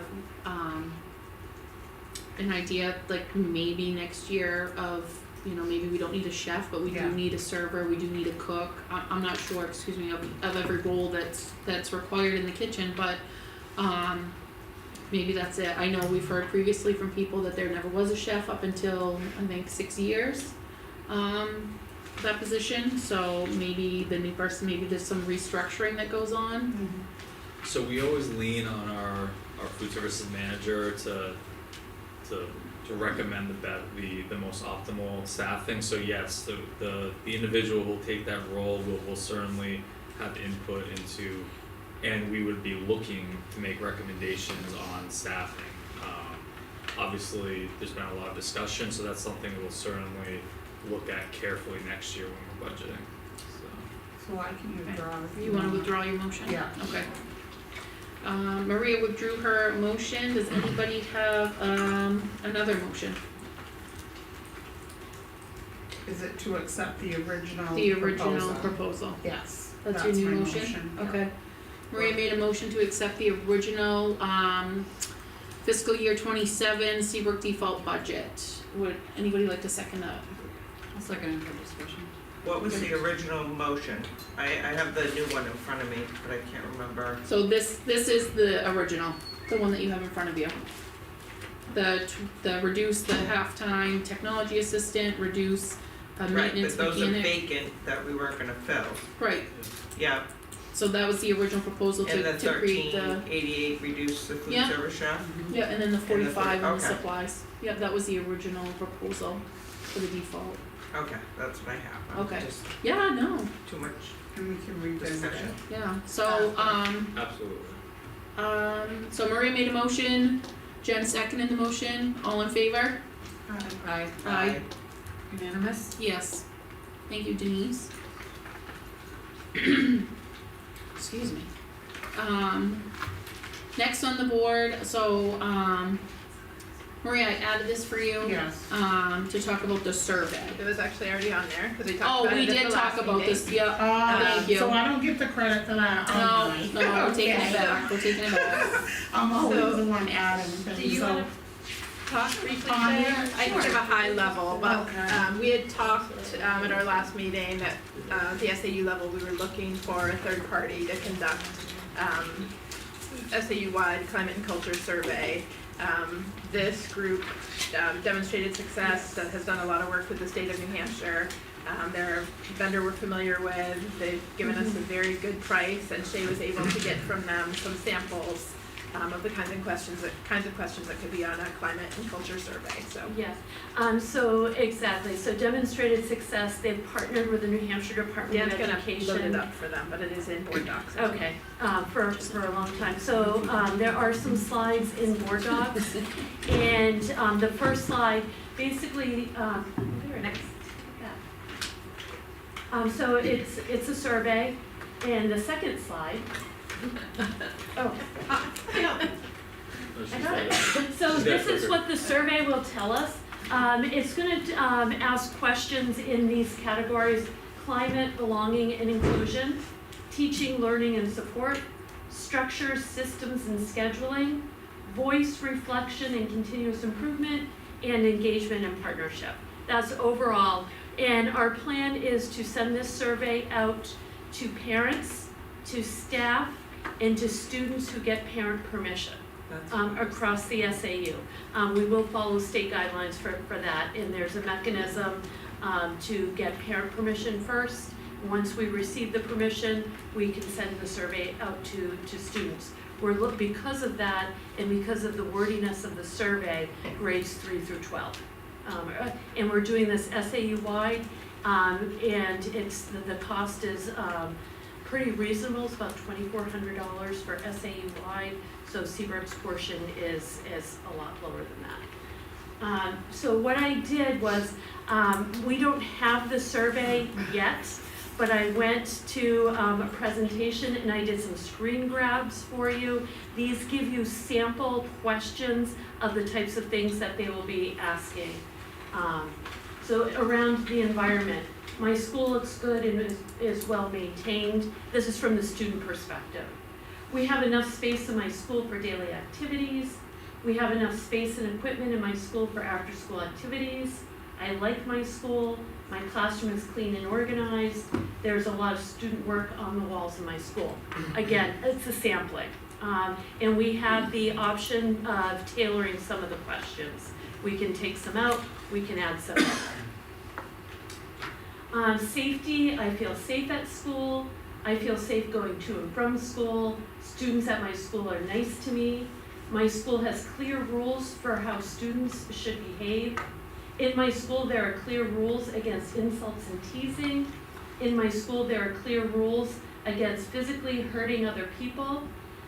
School rules are enforced fairly at my school. I've seen bullying at my school.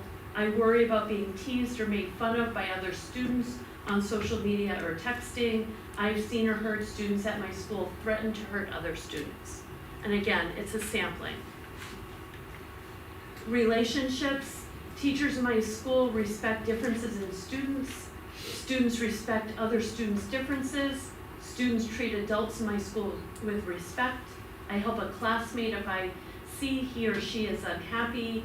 Teachers in my school are a good example of how to behave. Teachers in my school listen to what students have to say, and so on. I'll read through those. You get the idea, right? And then teaching and learning about having high standards and the availability of teachers to help students. So this was part of our goal from Portrait of a Learner work. This was identified as a goal in my board goals a year ago that we wanted to try and get it out before the end of this year. It's taken us a little while to get linked with demonstrated success in the ESP part, but the results can be disaggregated by school, so you can have that information, and there are places for open-ended comments as well that can be shared. Yep, exactly. Lacey, can I ask a question? Yeah. Is this anonymous? Yes, it is So you anonymous. cannot track as the SAU. That is. If a parent makes a comment, you cannot track, nor can you see that. That is correct, and I confirmed that this afternoon on a call with Because I think Success. we did a survey, years back, and I think we only got 60 participants, and I was looking more because our board goals for Seabrook, last year, we kind of went over some of the, the importance of hearing from staff, without feeling pressured, and, anonymous, and hearing from parents and community members, same thing. So I actually pulled up the surveys that we had, set for some questions, so I just would like the board to kind of look at this and think about, cause you have some samples, but those wouldn't be probably, questions in our surveys. I saw a lot difference, like support as a staff member. Do you feel supported? Do you feel, where there's improvement, and them telling it to the board directly and us disseminate, taking apart that survey, I think will set that welcoming open door to come in, and it ends at our table. Nobody hears who did it or what, and we just compile Exactly. it. So I was looking more than a SAU. I was looking for our school, because obviously in the situations we're in right now, we have a lot of different things that we're kind of hearing day in and day out, and I think that for us, it's important the board during the retreat kind of talk about our surveys that we had put together last year, because they're quite different from your samples. So what you're seeing here, these are student facing, and these are student facing questions. So the questions would look different for staff members and for families. Yeah, we had students on ours too. Yeah. So, I'm sorry, I had to step up for a second. Is this technology available for us to utilize as a board for the survey, or is it just for SAU to So- utilize? So what we would have is we would have administrator access to the survey, whoever we decide to have that access.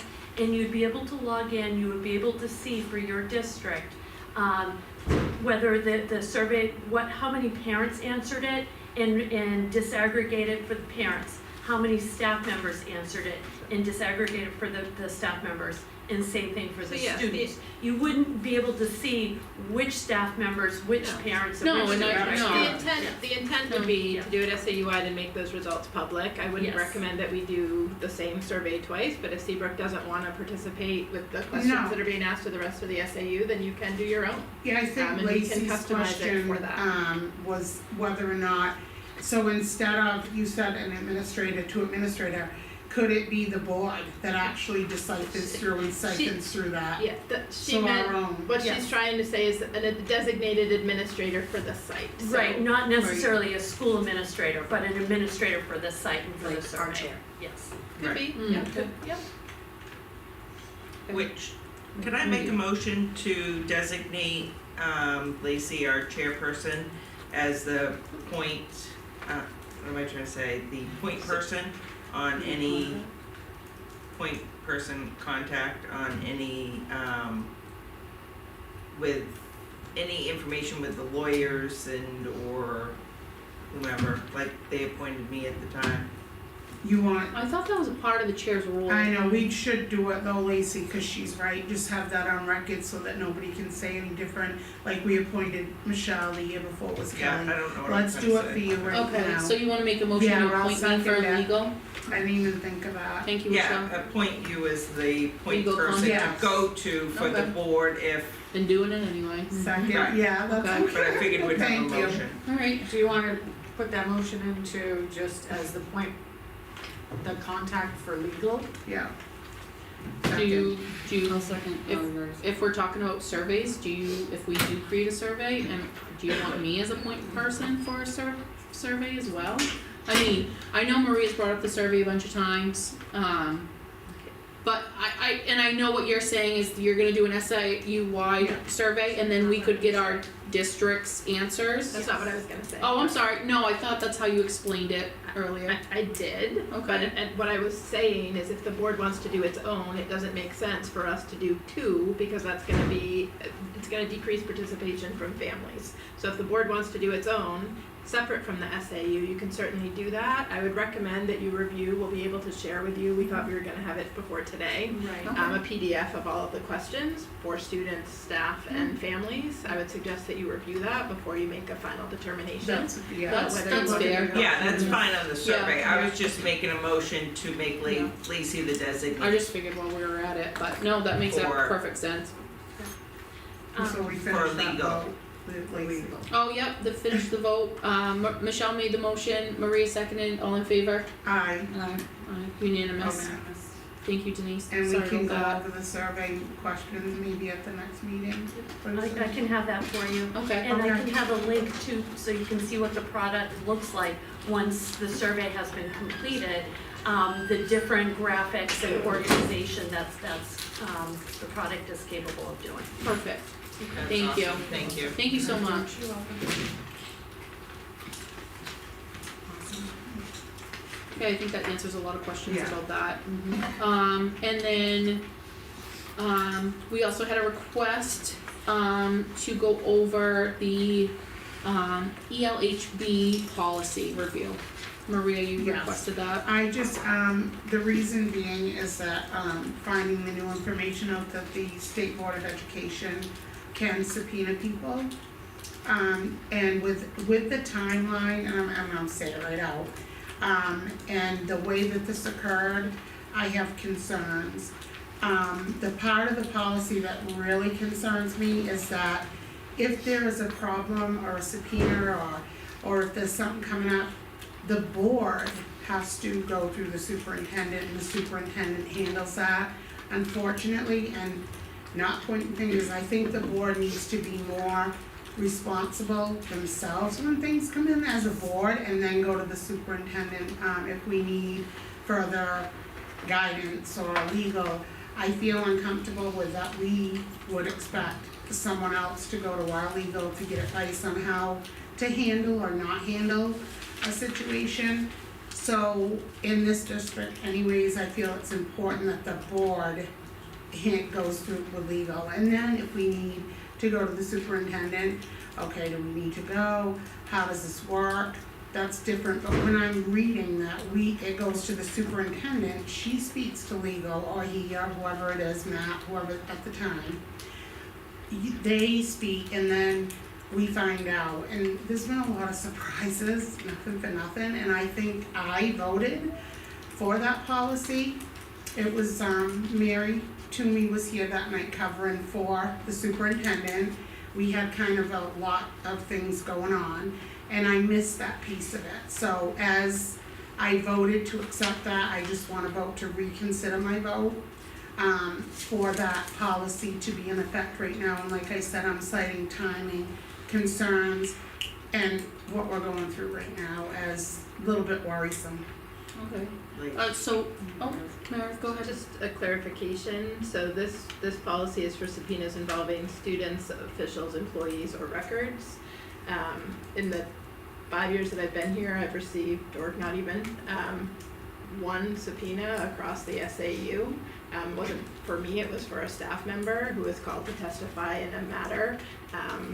Those are typically time sensitive. We typically do consult with legal counsel, that's part of my responsibility, so I understand. I'm trying to clarify, I guess, are you saying if the board receives a subpoena or Yes. if employees receive subpoenas? Cause the board's included, elected officials are in that now, so you supervise the staff anyway, so that would be your norm to do, but the elected officials are now in that added piece of it.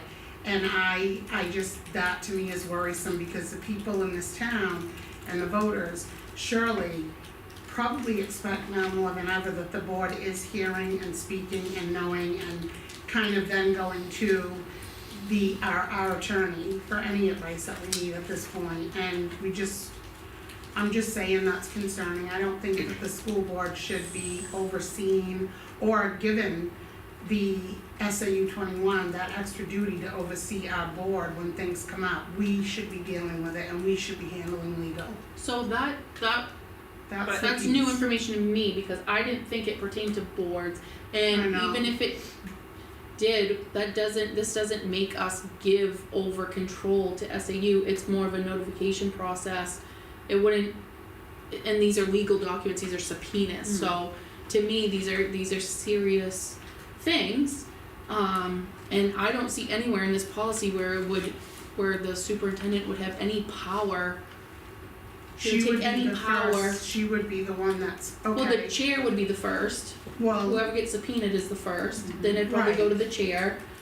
At me, I can tell you what I would do. I would contact legal. Yes. I would reach out to Meredith, with or without this policy, to be like, hey, I just got this subpoena. What's going on? So I don't understand, and it's a notification. So I understand where you're coming from, but for me, I don't see where Meredith would have any control over that for the board. So, for instance, if she, and I don't wanna speak any of the assistant superintendents or superintendent had something come before them and they go to legal, they get the advice, you never hear about it as a board and you find out, oh, that happened, I am saying that elected official piece in there is very concerning, timing, and we should be notified when there's issues direct. And we should be dealing with, and the superintendent, I get it, but when it's a board issue, we need to rely upon our legal and our people to take care of that. That shouldn't be something that's put on the SAU to take care of. And if you wanna read that out loud, Lacey, you can, I just can't because I'm so hoarse. But it specifically says elected officials. And that's like ludicrous, because we are the end all stop all here at this table, and to say that makes me feel like, okay, so if something comes up and it gets missed and we don't get it, or the opinion ends up being something that as a board we would never ever agree to, or any type of situation comes But up. this doesn't take away, and I don't mean to interrupt you, but this doesn't take away our right to contact our own lawyer. No, it doesn't, but it's putting somebody else in charge of handling it, and if we find out about it. Is that, I didn't read I've that. always found out, I mean, we've always got emails, yeah, maybe not like instantly these are when something subpoenas, happens, but. Yeah, these are also subpoenas, these aren't. Okay, so I'll go a little bit deeper so to help everybody. Right. I've been sitting at the New Hampshire School Board of Education meetings, Michelle, you did, I have a couple of them. And there were things that happened there that I was sitting at home going, I didn't know that was happening, I didn't know they were there, I didn't know this was going on, I don't think the board did. Those are the things that I'm talking about, so if something really important comes up and we don't know about it and it kinda sits at the SAU office and we don't hear about it, then guess what, we're still responsible. So you guys can keep that and I get it, I'm just saying for me, I wanna go on record as reconsidering my You vote wanna to rescind your accept vote? that. Okay. No, it's just I think you call it. Alright, that's fine. Reconsider. Yep. You don't, the four of you do not have to do that, you can be fine with that, but I wanna be on record because with everything going on, I don't know why we would not want to have everything at our table, front up, and then deal with it. But that's God not our bless you. job. That It's would not your be, job. Well, the board sets a policy, vision and goals of the district and helps fulfill them through oversight of the administration. Adjust policies and directives as needs arise. Primarily legislative, but also tiered but limited executive and quasi-judicial functions. The superintendent implements the policies, visions, and goals. I'm just following the policies and the RSAs. The superintendent manages all operations of the districts and the schools. I didn't make these things up. This is what we're supposed to do. The superintendent advises the board regarding legal obligations, practical considerations regarding policy, budget, etc. Superintendent's job is to run the schools well as framed by the board's policy. The board's job is not to run the schools, but to see that they are run well. To hold your administration accountable to the board, you're exactly right, Michelle. yeah, Yes, I agree with you 100% on what you just read. yeah, Can we put that in the minutes? I'm kidding, I'm just saying, are we agrees with me for once? So, no. You shouldn't be doing that. No, there's none of that. So I will say that I didn't take it that way. I don't think by having to, if we get subpoenaed as a board, I don't think we give Meredith any control. I think we notify Meredith, we were subpoenaed, she can contact her legal, but in my mind, I would do that if this policy was in place anyway. I would reach out to Meredith and say, after I reached out to our legal, and say, I'm just letting you know, the board was subpoenaed for this open case, what's going on. And also devil's advocate is, we want Meredith to tell us everything that's going on, but if she doesn't fit this role, and say a teacher or staff member gets subpoenaed and they're not obligated to tell Meredith, then how can we expect Meredith to tell us as well? Do you know what I'm saying? Like this makes everybody report it to their administrative that they received a subpoena, and then it goes to Meredith. And it's subpoena. If you lie on the stand, you know, you're going to jail. These are serious things, and I would think that adults would make their own decisions, because I did read from a concerned person as well about other allegations. But for me, for my vote, I don't see an issue with this.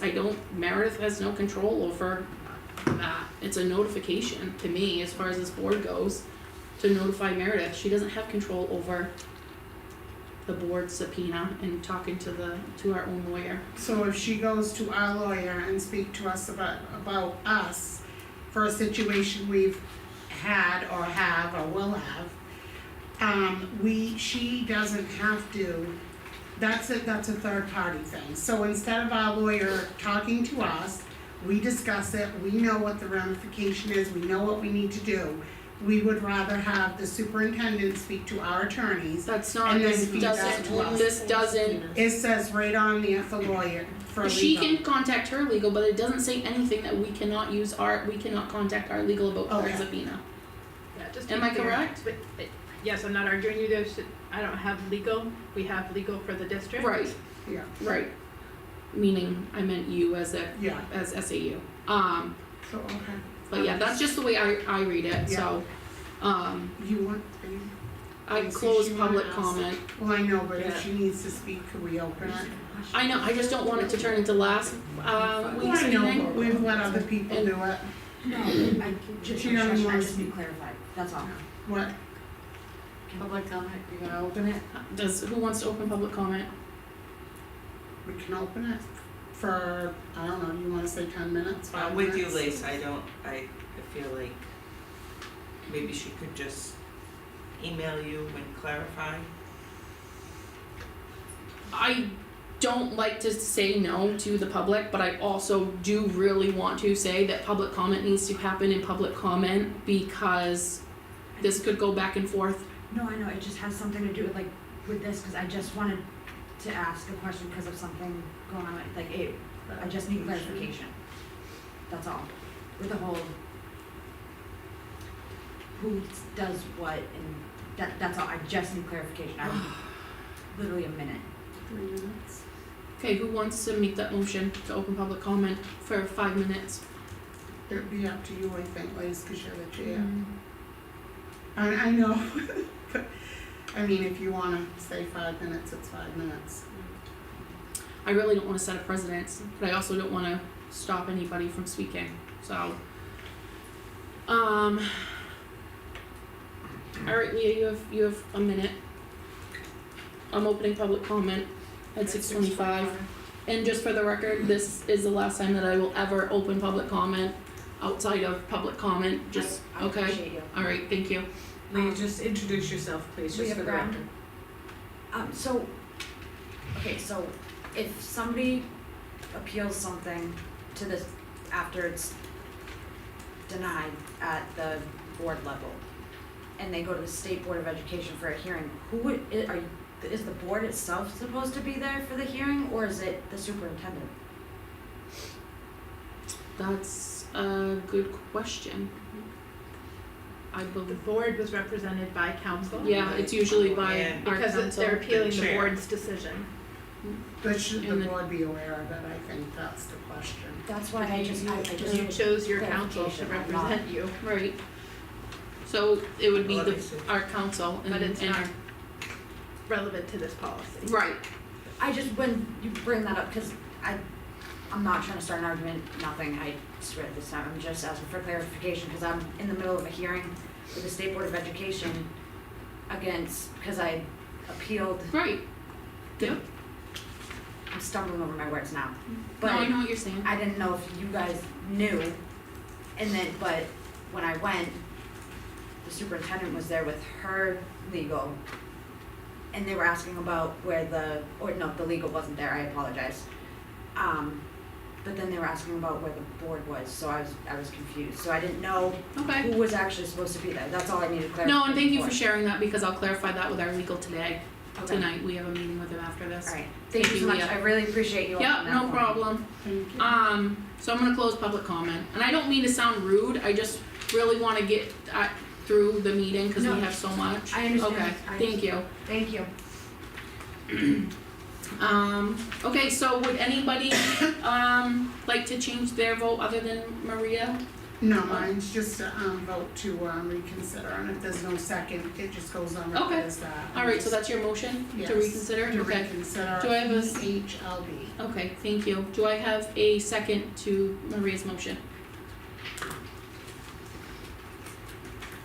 Okay, alright, motion fails. Does any more questions before we move on to new business? Okay, new business, federal grant, general assurances. Right, we've lost Dr. Castley, so I think that leaves it to me. These are provided every year to the board. Dr. Castley made annotations, the highlights just show the changes year over year. You'll see there are very few. But these are required for the board to review and for the chair to sign off along with the superintendent in order to access federal funding for the upcoming year. Thank you. Are there any questions regarding this document from the board? No? Okay, so, do we need a motion in order for me to sign? Okay, would anybody like to make that motion? Would you like me to read the motion? Yes, could you please? Sure. Motion to authorize the board chair, Lacey Fowler, to sign the fiscal year 2027 general assurance on behalf of the Seabrook School Board. Maria, did you wanna make that motion? Anybody would like to second that motion? I'll second it. Okay, all in favor? Aye. Aye, unanimous. Thank you. Awesome, so we will move on to acceptance of gifts from the Lions Club.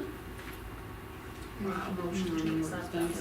So I just wanna let everybody know that the Lions Club has donated $3,500 for the 8th grade DC trip. So that is a huge donation, a well-needed donation, and we are very appreciative. So if anybody would like to make that motion, did you? Okay, Maria, who would like to second? I'll second it. Michelle, second, and all in favor? Aye. On behalf of the school, I'd like to thank them as well, cause that's not the only thing they do for us. Oh, they're They do, amazing. like above and beyond, they do other things as well, they've done art contests with our kids, so. They do the eye screening as well, Yeah, vision they do screening, eye yeah. screening. Yep, they're wonderful. They've also donated other amounts, and I know the 8th grade teachers are much relieved. Mm-hmm, yeah, thank you very much. Last day of school. Yes, so you'll see in the agenda that we had one snow day and several delayed openings. Based on the number of hours, we are able to keep the last day of school on Friday, June 12th, rather than have students report on the Monday. Staff would still be responsible for making up the missed day due to snow. Okay. Motion to, do we need a motion to accept that? As the last day? I don't think so, it doesn't say it on, No, we're all just this good? discussion, yeah. Yeah, there's no change for the student day, so you don't need a person. Awesome, and then, presentation about bullying and cyberbullying and overview. Yes. I don't know who's controlling the presentation. Is it up there? Dan. Oh, It's up on the podium. okay.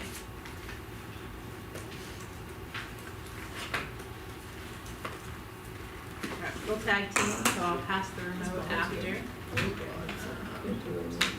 Oh, Jen's gotta bring up the right presentation.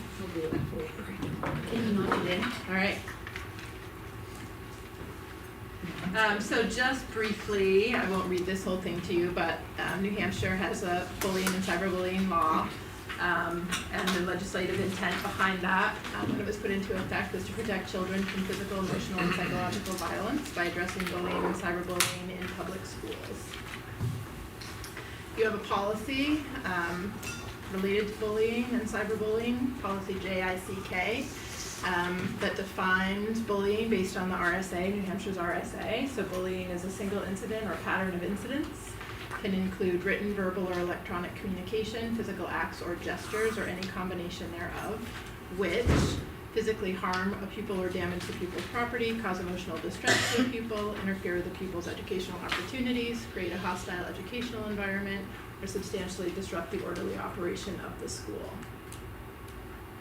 Your policy also says, again, this is also in the law, the RSA, bullying shall also include actions motivated by an imbalance of power based on a student's actual or perceived characteristics, behaviors, or beliefs, or motivated by the student's association with another person based on the other person's characteristics, behaviors, or beliefs. We can discipline students for bullying that occurs on school property or school activities. We can also discipline students for behavior that occurs off school property or outside of school-sponsored event if that conduct interferes with the student's educational opportunities or substantially disrupts the orderly operations of the school or a school-sponsored activity or event. And I will just say that is sometimes misunderstood. It is sometimes the case when we have conversations, largely the principals and assistant principals have conversations with parents that they don't understand that behavior that occurs on social media or through text outside of school, if it is impacting another child at school, can be subject to discipline. We'll pass it over, because I think that's the next oops. I think I went too far.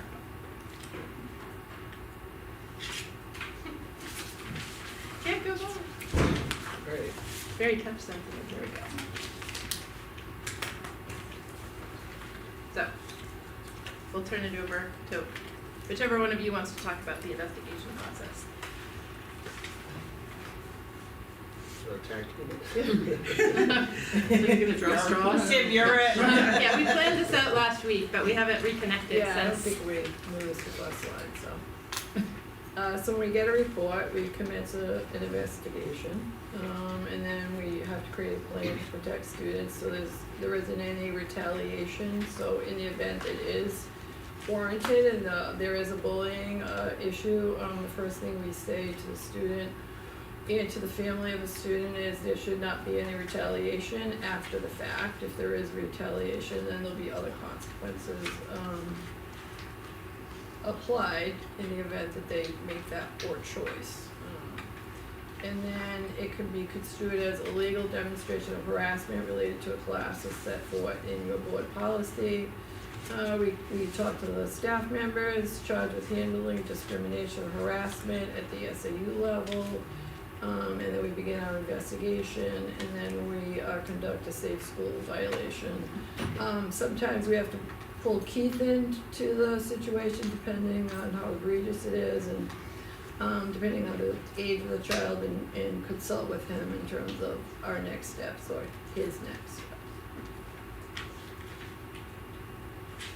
So when we receive a report, we would, one of the first things we do is within 48 hours, we would notify the parents of both parties involved, so the alleged, I guess, aggressor and alleged victim, so we would notify them that we're opening an investigation.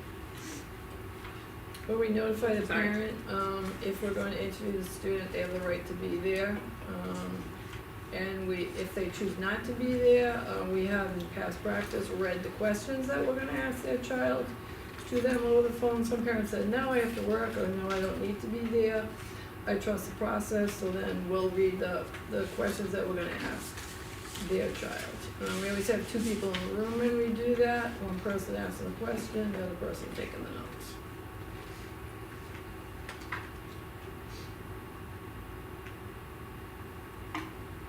And when we investigate, we interview, we do it in a closed setting, so that it's only this is the principal and myself would be in the room, we interview it, we do it privately. We try to do it inconspicuously when we pull a student out of class.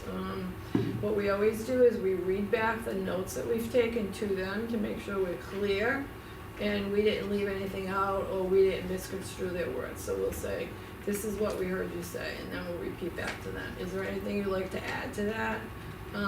In the event it's reported to us and we have footage in the hallway or in the cafeteria or it's usually hallway, cafeteria, or the bus. If there's a bus incident, we can get footage. We will look at the video footage, which can, in some cases, help the situation, but not in all cases. It's really difficult with bus footage because it's very loud. It's hard to hear. There is no sound in the footage that we have in the hallways, but if a kid is alleged to have shoved or had a fight in the hallway, and we can see that on camera, then we can say to the parent, we have video footage, he punched him in the face, so we know that it happened. But can I ask a question? I'm asking myself if I can ask a question. Sorry. Say my child we had a bullying investigation and my child was involved. Can I see that video if my child was the victim or the aggressor? Do I get to see that? I always ask that question at the superintendent's level because in a case, we had a situation where a student did have a fight with another student. There were other kids coming down the hallway going to lunch, so then it becomes an editing issue for Dan because then you have to edit out faces of other students because it's just for protection purposes. So that's a little tricky. And then also, because you mentioned, you'd ask parents like, hey, we're gonna interview your son or daughter. Would a waiver, like an actual physical waiver, would that help you? Because I know over the phone they can say, oh, I don't care what you do, you'll handle it. But then maybe in a couple weeks they'll be like, well, I should have been there. Would that help, like the administrators? No. No? We act in loco parentis. We have the right to conduct investigations about things that are impacting the school environment. Okay. Colleen asked for parent consent out of courtesy, but it's not required. Okay. I just know as a parent that I would prefer to be there.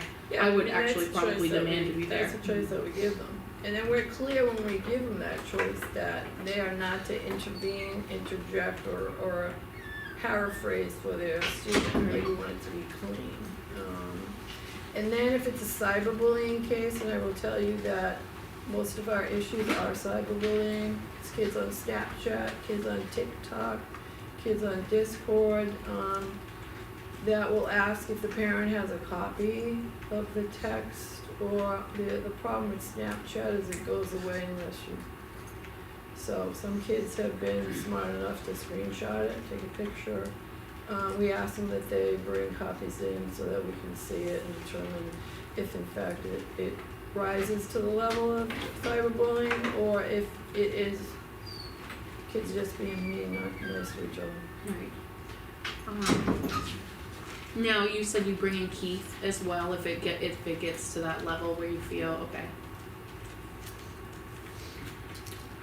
Keith's not in the room when we ask kids. If Keith was going to be in the room, then we would actually he'll get on the phone with the parent and let him know if the student's 14. You know, so we try to leave him out of that. Yeah. Thank you.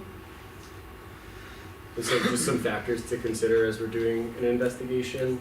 I won't read them all word for word, but just gathering general information such as a description of what happened, where the situation happened. Certainly helpful to know where if we do have any kind of footage of it. Patterns of the behavior. Is this the first time that this has occurred? Have you had past issues with this other student? Any characteristics in terms of name, age, grade, all really important for us to consider.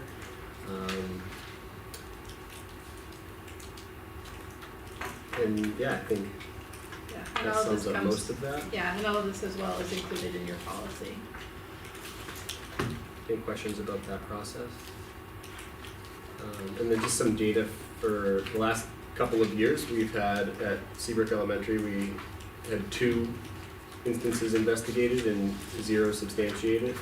In 2025-2026, this school year, we've had 3 investigated and 1 substantiated. At Seabrook last year, we had 5 investigated, 3 were substantiated. This year, we've had 6 to date and 3 are substantiated. And I will tell you that out of the 6, 5 of them were social media. Out of school or in school? Yes, because students don't have devices at school. Oh. But before. But it brings Even it last into year, the they were school. outside. They were all Yeah. out of school. They were all on the weekend. They were all with a group. Some left the group, some joined the group, and all of them were out of the 6 of them, 5 were reported by parents. 1 was reported by a student. Oh, if it's out of school, I mean, I know you come back to school, but this is why we need more parent support. So that's the next slide. Good segue. Not quite, but the next slide is sorry. supportive measures that we put in place at school. We will get to that one. Sorry. I think my slides are out of order. Can I just ask, substantiated, what do you mean that, like, it was founded and Yeah. that some recourse was taken? We had 6 bullying investigations. 3 of them, they were bullied. Determined to be Okay, bullied. I just wanted to clarify for anybody. Thank you, I appreciate it. So probably it looks different on Tim's side than it does a little on our side, but some of it is similar. Yep. I'd say regardless of the outcome, supportive measures tend to be put in place. Typically, if something has been reported to us, if it's not bullying, there might still be some kind of conflict there. And so just an example of some supportive measures that we could put in place listed here: check-ins with a trusted adult. So our school counselors go a long way in supporting that work. Adjustments to schedule to limit contact is something that we could do. Just increasing supervision, so if there's an issue that's constantly happening at lunch or recess, just making sure that a staff member is assigned to keep eyes on the situation, and just trying other things to strengthen those social connections, promoting things like clubs and sports, lunch groups, all of that good stuff to promote the positive interactions. some sample finding letters. So after we've done our investigation, we will notify both families with the outcome of that investigation. And so this just shows you a sample of a letter that we would send. I forget the order I put these in, but regardless, one would go to the family of the alleged victim and one would be the alleged aggressor. And in the letter, it just tells them the outcome of the investigation and then highlights the next steps and supports that would be put in place. Again, just a sample. But some of those supports that I just mentioned could be shown here, as well as some of the other things we're about to talk to, like the other interventions and consequences. So the policy lays out steps to take, and the law lays out RSA 193F, section 4(2)K, subsection K, lays out interventions and other remedial measures to put in place should there be an act of bullying, again, to try to prevent recurrence. And those include restitution, parent conferences, counseling for the students, which we've already mentioned, potentially a behavior assessment, corrective instruction or other relevant learning experiences. So that might mean meeting with the counselor about different skills or understanding. For an older student, it might be doing some research on understanding the impact of using racist language, for example. A peer support group, and potentially mediation, but only when the investigation is complete and if both parties and families agree to that. And the investigation can take up to 10 days. It's supposed to be initiated within 5 days of receipt of the report, can take up to 10 days after it begins, and can be extended if necessary. I think over the last couple of years we've maybe had one request for an extension due to an extended absence. We had extend last year because the students we had to interview were absent consecutive days in a row, so we were able to kind of to get to them.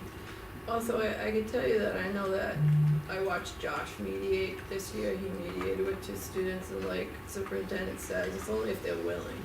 And we'll tell the parents we'd like them to mediate, but they don't have to mediate. But like getting along with people is a life skill. You have to learn how to get along with people. And so in middle school, we're trying to teach them, like, you don't have to like that person. They might not be your favorite person. They, you know, you don't even have to associate with them. But at some point, if you're like in the same class and you know you might be in a group, you're gonna have to be able to like be in the same space. He did it with 2 students, and they were both willing. Both parents were willing. It went incredibly well. He kind of laid out the questions, and they kind of took it from there. And they basically said, you know, I don't like the way you treated me. I don't like the way what you said to me. And I think you thought it was funny, and I didn't think it was funny. And so I think when kids can have those kinds of conversations, like what you perceive as being a joke or like joshing around, we've seen it. We saw it last year. 2 kids that were friends were joking around. One didn't like it at all, and next thing you know, they're in a fist fight. And I think because the other one perceived it as like, oh, I do this all the time. Well, you might do it all the time, but doesn't mean the receiver thinks it's okay. So right. I think whenever you can teach skills to kids who literally their brains are mush. They're not fully formed. They think they can make decisions and speak for themselves, and sometimes adults have to facilitate that. And I would tell you that our 2 counselors do a really good job of that. Only, you know, when I spoke to Haley Parsons, who, you know, because we had a decrease in staff, now has to teach 2 classes, so her availability isn't what we'd like it to be. She said most of the time I'm talking about how to resolve conflict, like, you know. They use the word bullying, but is it really bullying or is it a conflict? Is it that you don't like the way this person approached you, what they said to you? They talked about your hair, they talked about your glasses, they talked about how your sneakers. Like, how do you have conflict resolution and have a conversation so that all parties leave? Doesn't always work like that, but I think the more that we teach that to them, the more they understand that the impact of their words carries a lot of weight. It sure does. So in addition to those other interventions, there are certainly disciplinary consequences for students that are consistent with the student handbook. And again, those may look a little different depending on the age of of the child. And as it says here, the nature of the behavior, the developmental age, the student's prior disciplinary history. And I'll let administrators speak to what some of those are. So in some cases, we have taken privileges away, such as field trips. Our feeling was in a couple of cases that you can't behave here, well, how can we trust you to go out with like a peer group? And that could be a problem. In a recent case, we're not letting kids participate in an extracurricular activity. So we've taken that away from them. We're also gonna ask them to do some learning about what bullying is and what bullying isn't. So we're kind of setting up a program with the help from Keith. So in this particular case, we took the extracurricular away. We are having them make up the work they're missing, and we're also having them be a part of a bullying. What is bullying? What does it mean? What are the impacts? Holding them accountable. Yeah, because I think the more information they have, I mean, they've used words that half of them, to be honest with you, don't even know what they mean. You know, I'm like texting my 29-year-old daughter saying, what does that word mean? She's like, oh, did a boy say it to a girl? Did a girl say it to a boy? Like, do you know what that means? Then you shouldn't be saying that to somebody if you don't know what it means. Because the receiver knew what it meant. The kid who said it didn't know what it meant. They've had, lunch detentions. We've met with them after school. The 6th grade has a really nice reflection sheet that they recently created and use with students to make poor choices. When we can, it's a little challenging with 3 classrooms. We've moved kids to different spots. We've allowed them to have lunch with a counselor. We've allowed them to have lunch with a teacher, with a friend of theirs. Obviously, the most egregious is they get an out-of-school suspension, and I know Tim has his in-school program that he uses. Yeah, we will, when we can, if we can staff an in-school suspension, we do value the opportunity to try to make it a teachable moment and hopefully learn some lessons from the experience. Changing a class for a student is something that we've had to do in the past. We do less detention over on the elementary side and again more of an in-school suspension when needed and when we can. Which really the goal here is to try to correct the behavior and making sure the punishment fits the crime, so to speak, and making sure the consequence is logical. We wouldn't just take recess away just because, but if a situation was happening at recess, it would make a lot of sense to press pause on recess and use that time to address the problem. And so again, really just making a calculated decision with our assistant principals to try to correct the behavior. So what we've done is we Josh and I go around at the beginning of every year and we do a PowerPoint presentation for all the grade levels, and we talk about what bullying is, what harassment is, and we go over the definition similar to what superintendent gave you. They can ask us questions at the end of it. Teachers use the advisory block to talk about bullying. It is one of the topics that is covered. How does it make you feel? What do you do? What do you say? What does it mean to be a bystander versus an upstander? We already talked about mediations. I was really disappointed in the cyber night. I really hope that more parents would come, and I understand their work, but I think this woman had a powerful message, so I'm gonna give a plug right now. Winnicott High School has a Screenagers presentation, and I'll put it in the weekly communication, April 16th from 6 to 7:30. They have a club, it's called the Lookup Club. I met with them. I went over 2 weeks ago because I feel like sometimes the message coming from their peers is more powerful than, us getting up and doing a PowerPoint. It was a great group of students. They realized that social media was impacting their mental health and their ability to function and also the relationships with other students. They said that they would be willing to come over here and do like small groups, meet with grade levels of kids. They can talk about, what does it mean to be on a screen and what is the impact of your words when you hit send to somebody, and how that's impacting, our youth of today. It's not just here in Seabrook, anxiety, stress. I mean, all of the factors that go along with that. So they did a presentation the night we had our spaghetti dinner, and they're doing another presentation. It's open to everyone, and they're planning to come here, just like NAMI comes and speaks to our 8th graders. They will come in and speak to the middle school students. Because, I said to them, why did you join this club? And one girl was like, because I realized social media and what I was sending out there in the ether was impacting me, and I really didn't like it, and I knew that this club was like an outlet for me to kind of speak to other people or kind of experience, and then spread the word. Anything else on this one? Are you planning on doing the 8th grade one this year? Yes. Can I have her come? Can you let us know, cause I couldn't make the other one and I can't make Thursday cause I have Sure. a week to go to, So this is largely the proactive work that goes on with students in our schools. I will say additionally, all staff are required to participate in bullying training each year. Our administrators, we did a training again the beginning of this year with an attorney in conjunction with SAU 90 to review bullying laws and the other related policies Colleen mentioned at the beginning, harassment, etc., and to review investigative procedures. And so how can families in the community help? Really just a lot of what Colleen just said is limiting the cell phone use. Luckily, elementary we don't see it as much, but unfortunately we do still see it. The wait until 8th, I linked there for you if you access it, but there's a nationwide and international, in fact, effort to encourage families not to provide children with cell phones until at least 8th grade.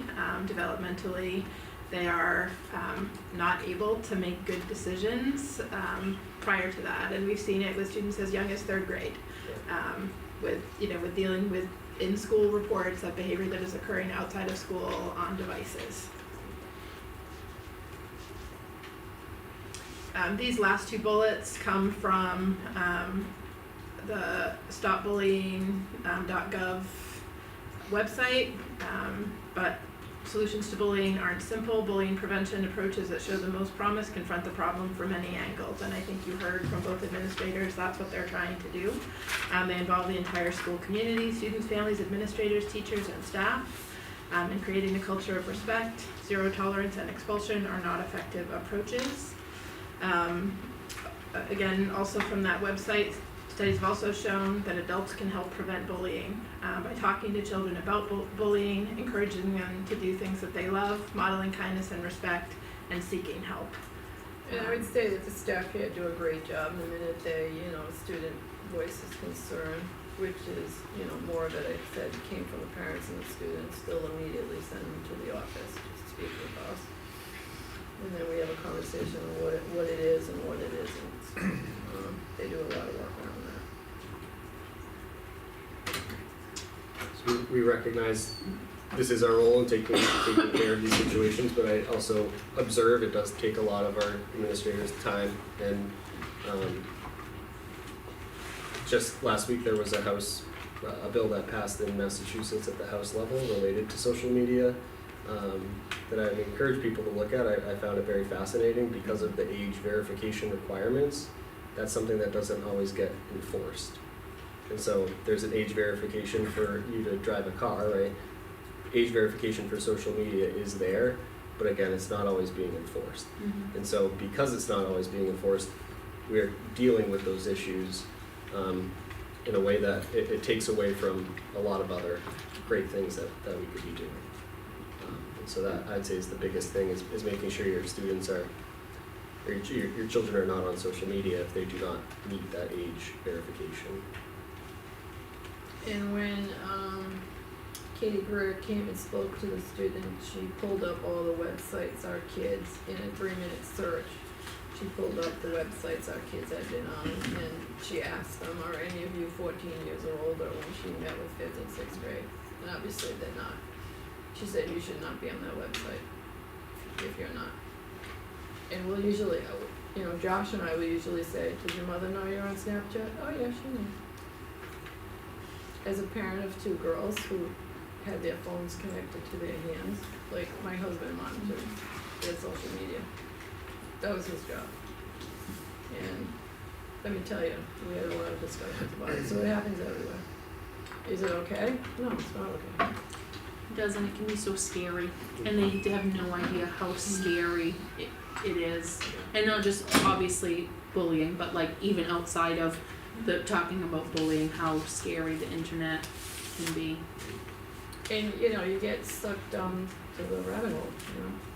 I know, I Go watch on TikTok and you're like, watch rug washing videos at 11 o'clock at night, and for like 3 hours, I get sucked in myself. Those are good though. Those are good. No, but we appreciate this. I mean, we've had a lot of discussion lately about bullying, and so we really appreciate, you know, the breakdown of the policy, and you guys kind of walking through how you investigate a complaint, how you receive complaints, and what complaints you've got. So I appreciate this. I appreciate it too. Yeah, and I appreciate it, but to further, say that when things are not met at the administrative level to the expectation of the parents involved, that there are other steps. It's the superintendent, and then from the superintendent, it's the school board, and then as we all know, State Board of Education. So there are a lot of people, when things may or may not be going right, just for families to know there is outreach, and there are other people and there are other levels, so, and I think we all know that by now, because it's been really highly, put out there. So, I at the appreciate end it. of the day, Maria, we're all working for the same thing. The kids come to school, they'll be safe, and we take the information we have and we make a determination. Yep. Does anybody else have any questions regarding this? Sorry, did I jump the gun? This is the last slide, okay. Any questions? No? Okay, thank you very much. And I believe we have one more. Talk about future meetings. We have an operations committee. I have that on May 11th. And then we have our May school board meeting, Tuesday, May 12th at 4:30. We do have one thing for non-public. It's not non-public. Oh, it's not non-public? Okay. So I will we did receive a letter, from, Jen Farrow. She's worked with us for over 16 years, speech language, and she is, she's leaving. So we have a resignation. Would anybody like to make a motion to accept that resignation? I'll make a motion to accept the resignation with regret. Significant regret. Yeah. Yeah, Effective June 30th, 2026. definitely. I'll second. All in favor? Aye. Okay. And we don't have anything for non-public tonight? And so, hit it, Jen. Oh, we're doing a non-meeting, so I we'll, thought the board had asked for an update on a matter in non-public. okay. Oh, I thought that was covered in the email, but, nope, okay, so we're going to non-public. Sorry for the confusion, everyone. So I will make a motion for a roll call to enter non-public session under RSA 91A 2C at 7:02 PM. Thank you, everybody, for coming. 1 second. So Lacey and then Jen, no, did you say you're you- fine. Yep, second, yes. Jennifer? Yes. Lacey? Yes. Maria? Yes. Michelle? Yes. And Casey? I'm And now, good. Thanks, Dan. I'm sorry. I was under the impression that. sorry, Jen.